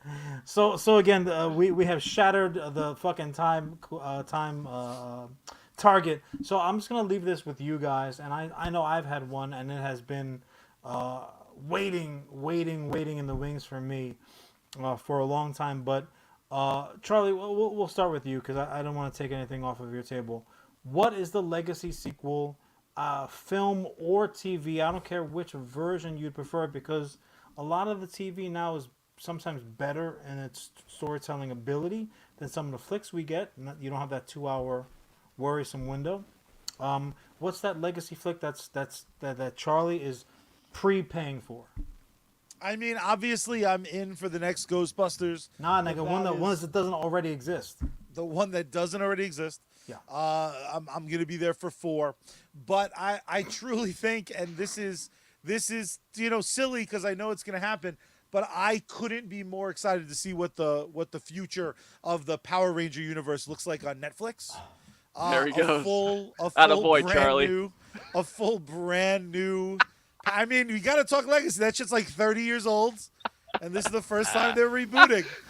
You finally killed John. That's it. It's over. Mission accomplished. I almost went with Knight Rider because I thought that would elicit a similar frustration. Oh man, Nice. I might actually sign up for something like that. Casey, Just out what of about you, sheer bro? morbid curiosity. Mana. I'm gonna say what I said before, and that I'm not. There is nothing that I'm anticipating. There's nothing that I can look. No, there's nothing that I look back at and I say, "Ooh, please give me that." What about Jaws? Really? More revenge. So, but here's the thing. Let me Jaws the ask you Super this. Revenge. Only because Top Gun has been one of those, like, it's coming. Honestly, Tom Cruise by himself has multiple properties. I'm like, fucking yeah, sure, man. Let's take another bite at the apple. There's more there. Nothing at all. I swear. He's like, I'll have that It's bologna not and that- cheese sandwich every day for No, lunch. but that's not the. and I'm not bring- saying that I won't take them. Sure, of But course. even 5 years ago, was I clamoring for another Top Gun movie? No, I wasn't. I was fine. I and woke then up Tom most days, said, I'm like, oh, where's "I'm that Tom Tom. conflict?" Give me more. Do you That's have anything fine. that you don't want? Godfather Ooh. 4, Oh my Lord, God, please! It wasn't Godfather 3 enough. Goodfellas 2. No, well, can't. No. No, And rest that's in so peace. topical now too. Rest in R.I.P. power. Ray. That's my bad. Something I don't want. Oh my God. Are you hoping Stallone changes his mind on Rocky Balboa 2? Here's the thing. Do I really need to see him training somebody else? Like that's what it's gonna be, right? Like he's talking about like he's like Is down it? in Mexico or something, and he's I thought gonna. he was gonna like bare knuckle fight. Oh dear God, Nope. please. You're thinking about The Rambo man has again. taken enough. The man has taken enough. I'm good. But then again, if he makes it, I trust him that he has such reverence for that character that I don't think he's going to put him in a position to completely and utterly fail and Shit fall the on his bed. face. Yeah. I just don't think he's going to do that. So So yeah, no, like certain characters get to be Breaking like a 3? part of the family. And then just really quickly, Jim, to mention it, like we're talking specifically about legacy sequels, whereas League of Extraordinary Gentlemen, which I'm very much looking forward to, that's a straight reboot. Thankfully, Yeah. because that first that was a disaster. Woo! That movie is like the reason why Alan Moore feels the way he does about his stuff being adapted. I'm gonna say this, and this is actually a relatively fresh thought in the adjustment, right? So like the legacy sequel having kind of taken over the forefront of my thinking. For the longest time, I had been clamoring for a V reboot. And in the same way that we're overlooking the 2016 Ghostbusters to say that the Legacy sequel was successful, and to varying degrees per Casey's opinion. V, if you came back with V, Casey, does V immediately spring anything to mind for you? Charlie has got the recognition because I fucking talk about it all the time. It is so The so only ingrained. Are you talking about all I know? The This is what I'm. miniseries. V. I don't think So I know that one. They I want to Oh, say they it's so made good. it in like the early Lizardy fucks. 2000s. So there's an alien. Now this was a miniseries, a straight miniseries in the mid 80s. there's an alien invasion, and they're referred to as just the visitors by the media at the time. And they look like us, they speak like us. Occasionally, you might get a little bit like meh, meh, meh, like type of thing to their voice, and they seem to be pretty like okay with us. Like they want to help us out, they want to do this, they want to do that. You want some But then, iPhones? but then you come to realize, oh, they've got bad plans for Earth and the human race specifically. Also, as well as when you peel back that luscious human skin, there's some lizardy ass shit underneath. So they're like a reptilian race. Spoiler alert from 1983. They're an alien race. Yeah, that's from the straight up from the original. Oh, that's cool. They're an alien race of reptiles. They do not look like us, but they kind of made themselves up to look like us, with complete plans to rape the planet Earth of its resources, of its water, but also as well as that delicious human meat. Nom nom nom nom nom. Because you can only fucking eating rats and gerbils and rodents can only go so far. Casey, it was, I believe, the launching point of no fewer than a dozen current conspiracy theories that are running rampant in our society, and it's so funny because I'm like, motherfucker, I saw that on V. So yeah, Ellis is right. They did make a reboot. They did it with like little guy from fucking Party of Five and homegirl with the long neck from fucking from Charlie, help me out, from goddamn from Supergirl from Smallville. Smallville girl, yes. Kirk, what's her name? You want me to remember her name? Are you kidding? Yeah, She's Supergirl whatever. from Smallville. But no, I'm referring to homegirl from fucking I'll pull it up. Captain Reynolds' ship. She was the prostitute. They had legalized prostitution in space. It was dynamite. But in any case, it had a decent cast. Charlie, when you get the reference, I lost that thread for a second. John just advocated hard. Well, yeah. Hey man, fucking taxes don't pay themselves, bro. Marijuana's legal here. Why not? When you get the reference, you're gonna laugh. Marina Baccarin? Is that how you say that? She played Anna. Morena Baccarin, the Deadpool's wife, girlfriend. Yes. Her? Right. Charlie, what else is she from? Captain Reynolds' ship, bro. She's Serenity. Yes. Well, she was in Homeland. She was the wife in Homeland. Slightly more realistic plot, but all being said, I thought of one. When you're done with this, I thought of one. I'm very grateful. But yeah, so I realize now that with this trend, as the wheels go flying off, with this kind of trend, it doesn't have to be a reboot. That story captured little John Boy's imagination in the mid '80s. Like I played that game constantly. Aforementioned cousin JJ had the dopest Halloween costume as one of the visitors. He had a little face rip for showing the lizard skin. Dynamite. They would have to do a reboot now. Well, Scott Fox, that was the guy's name from Party of Five. They could do a legacy fucking reboot, and you know what? With all the streaming services spending the money that they're spending on these productions, oh baby, how fucking awesome would that be? How friggin' awesome! I'm pushing for it now. Legalized space prostitution, but also as well as I am completely. This is gonna be the top of my ticket, my top agenda. Fucking bringing that back as a legacy sequel. I want to know what happened next. Dynamite. Casey, before you drop the one you thought of, one of the things I know for a fact you would love about that original miniseries, and then the series that spun off of it, and even the remake. So at first, the V stands for visitor, but when shit pops off, V stands for victory, bro. Yeah, man. Yeah, bro. Fuck victory, yeah, dude. Bro. The 70s ruled. There were not the 70s. It means a different thing now. It was like they laid it on. Again, this is 80s TV, so they knew that people watching were super into it, but kind of dumb, all hopped up on saccharin and fucking that was cheap fucking fast food. Like absolutely this means victory. The best show like World War II. You know, like remember concentration camps? You remember racism? Like they were really laying it on thick, boy. And as a little kid, I fucking loved it. I loved it. So Casey, but yeah, give us your desire. Well, speaking of victory, there's only one movie with victory, and that's Sylvester Stallone playing a goaltender trying to win World War II. Okay, now there's a film. Anyway, so the one movie that I was thinking of, and it's not a legacy sequel because it's not that old, but there's a sequel that I actually do want. Jurassic World 4. Yeah, right.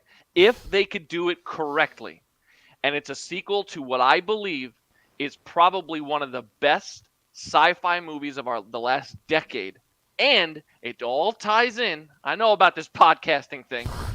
Podcasting it's going to be my new hobby.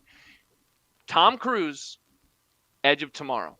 Ooh. Can you find me a way to give me a sequel? Absolutely. That fucking movie. It's one of those movies where you walk in and you're like, I don't know if this is going to be any good. And it blew my mind, and I thought it was absolutely brilliant. And I know they've kicked the can about possibly doing a sequel. That is something I would want if they could figure it out, because that movie is fucking amazing. Live, and Tom die, repeat. doesn't screw up, So except for the So Mummy. good. I could also do a prequel to that. I would watch her. That Yeah. exists. She had What are you her. talking about? That's a good point. I would do that too. Good point. So Live, Die, Repeat, if I'm not mistaken, is happening as a sequel to Edge of Tomorrow. Now, Edge of Tomorrow... They're going to use the better name they used in promotion. Hey, why not? After the fact, It's still out there. That's baller, the dude. Suicide Squad all over again. That was they like... should call it the Live, Die, Repeat. Because that would have been is the equivalent Nards. of like calling First Blood Rambo and then calling it sequel. Or how First about Blood. Live, Die, Repeat again? What if they pull a Caddyshack? Live, Die, Repeat 2, just as Live, Die, Repeat. Nailed it. The sequel. Yes. Just they poorly CGI, like the number 2 is like crayoned in the opening credit. Yeah, our boy Tom has got a really nice handle on the sci-fi material, which might come from the Scientology background or maybe not. But look, all I'm going to say is this, and then I think we'll wrap it up because we did go into OT. Yeah, preach for Xenu one more time, buddy. Well, no, but the truth of the matter is that He got so serious. with I mean, like, He's no, like, you how gotta dare understand, you? dude. I just started going yesterday. They do not give you refunds on those books, dude. I'm gonna finish them shits. The truth of the matter is this, especially with all of the grumpy background that we've gotten on our boy Johnny Depp, and honestly, he might have been the only contender that I can at least think of, and I would, with all respect to Kanunu, his adulation has only kind of been more recent. For a long time, he was a punchline. Tom Cruise is maybe the last true movie star. And I think that for a few reasons, not exclusively because of his body of work, because there are multiple individuals that you can point to their body of work and say, fucking dope, like just flawless, right? I think, honestly, and I've given this some thought, and I'm going to throw it to both of you guys, and then we'll wrap up. I think, honestly and ironically, that it does have something to do with his fucking bananas religious convictions. And the reason why I say this is because that religion is still so secretive.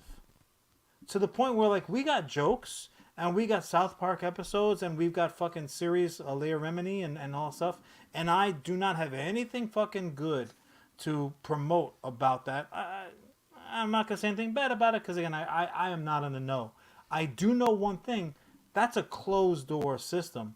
And back in the day, that's how it was with fucking movie stars. We didn't really know all their ins and outs. Now, I can tell you what they had for lunch, who's not having a BM in the middle of fucking Target, who's not on a crazy fad diet, who didn't get married for the 17th time today. That's not the case with Tom Cruise. He might be, for multiple reasons, the last example of like a movie fucking star. We don't know that much about him other than what he puts on the big screen, which I think personally is the best example. But regardless of the reason, Casey we'll go around the clock. Casey, what do you think about that? Tom Cruise, is he the last of a dying breed? Yes. Like he told our boy, the Man in Black, on the way out the door. Yeah, absolutely. And I think because he comes from almost a different era. He's been around for so long. He's done almost pretty much every different type Every of film. genre he's done touched. everything. And what was the weakest part of his career? Probably the time when we knew too much about him. When he's jumping on couches and he's married to Katie Holmes and all this stuff is going I would say on. even the Nicole Kidman era was like a little bit too much of an insight. Yeah, but even then, it's probably but that era is when he did probably his best dramatic work, which is really interesting because that's his Far and away, like clearly. He does Eyes Wide Shut, Magnolia, Jerry Maguire, like just bang bang bang. It's just unfucking believable. Eyes Wide Shut felt like I'm a peeping Tom. Like this is clearly happening in real life. This is a real conversation. That was Scientology. Yeah, he's a man from a different era, and I really appreciate that about him. And you know what else I think? I just think he loves making movies. He loves it. Yeah. You can just tell. He puts everything he has into every single property. That's why he's not pounding out movies one a year.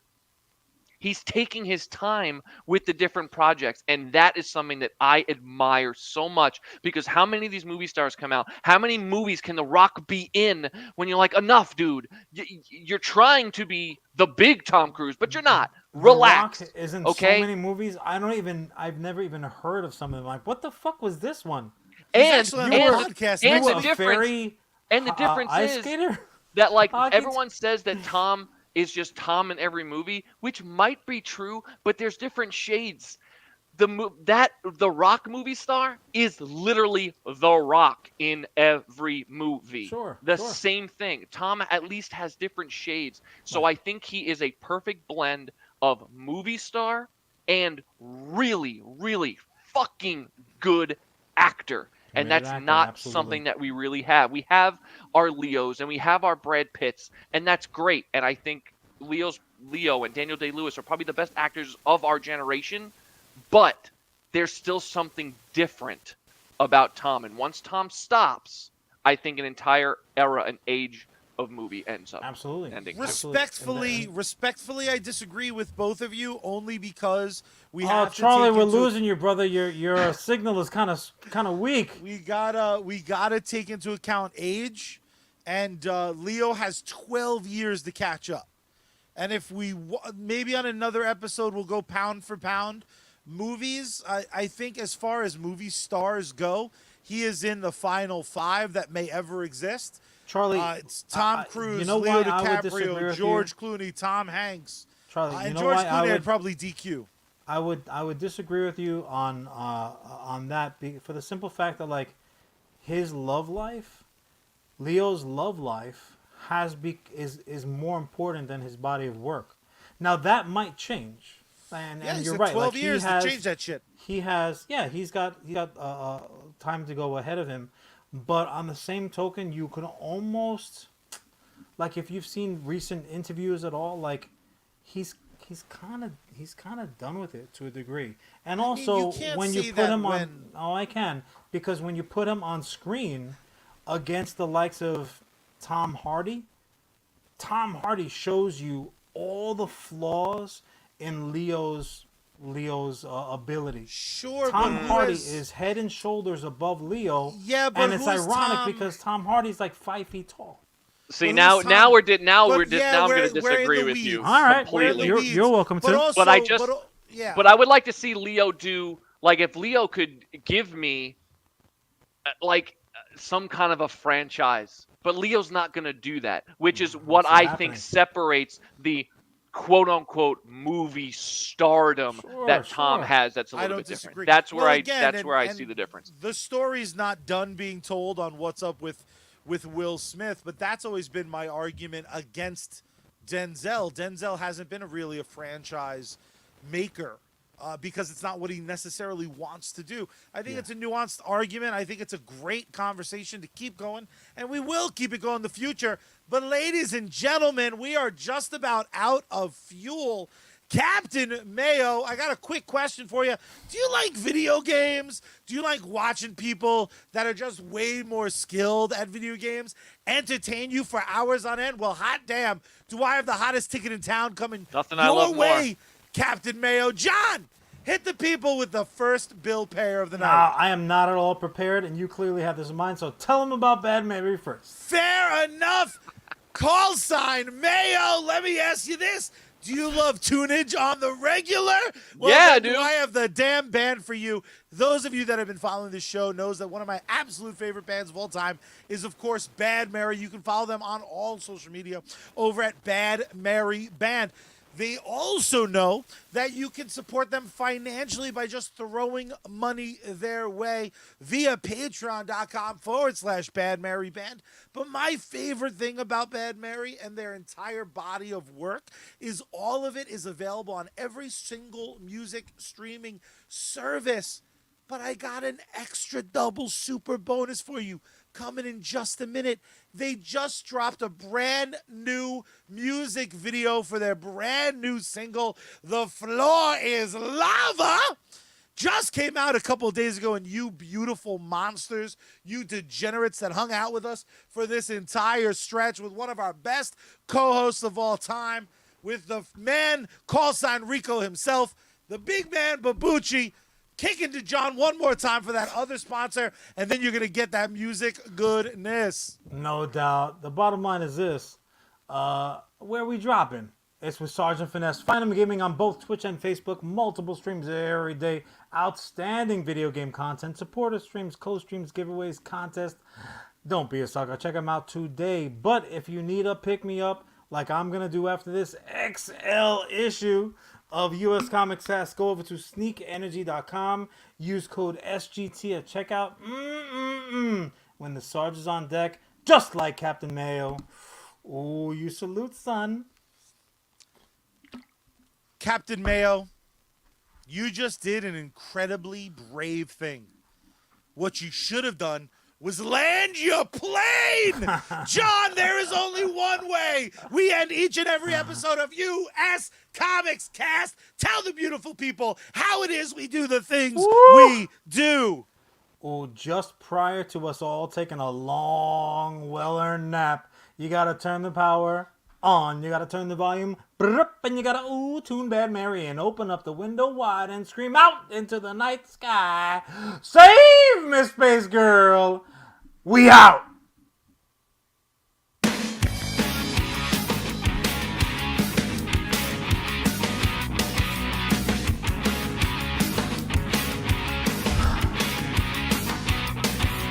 Johnny's gonna hit his head and little Katie's knees are shred. You can't stop now, cause not everybody's dead. Kevin hit the ceiling fan, Becky took the plant stand. It came right down, not what she had planned. Throw down all the cushions, make some stepping stones, jump around and pushing. No safety zones. We playing Scrabble, playing Risk, the floor is lava. Nintendo Switch, Xbox. The floor is lava.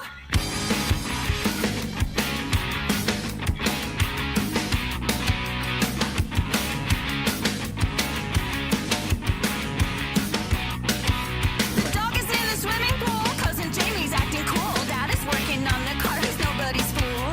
The comfy chair is really beat. The couch is where you go to cheat. The cat is backing out the door to beat a retreat. Jump up on the table. You're gonna burn your feet. Slipping can be fatal. Get out of the heat.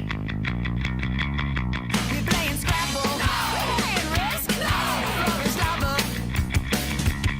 Nintendo Switch, not an Xbox. The floor is lava. Hey, that's a nicer credenza. What? The credenza is nice. We don't have a credenza. Yeah, you do. Brian's standing on it. Oh, no, that's a hutch. Like for rabbits? No, a hutch, like a side table. Oh, well, it was pretty nice.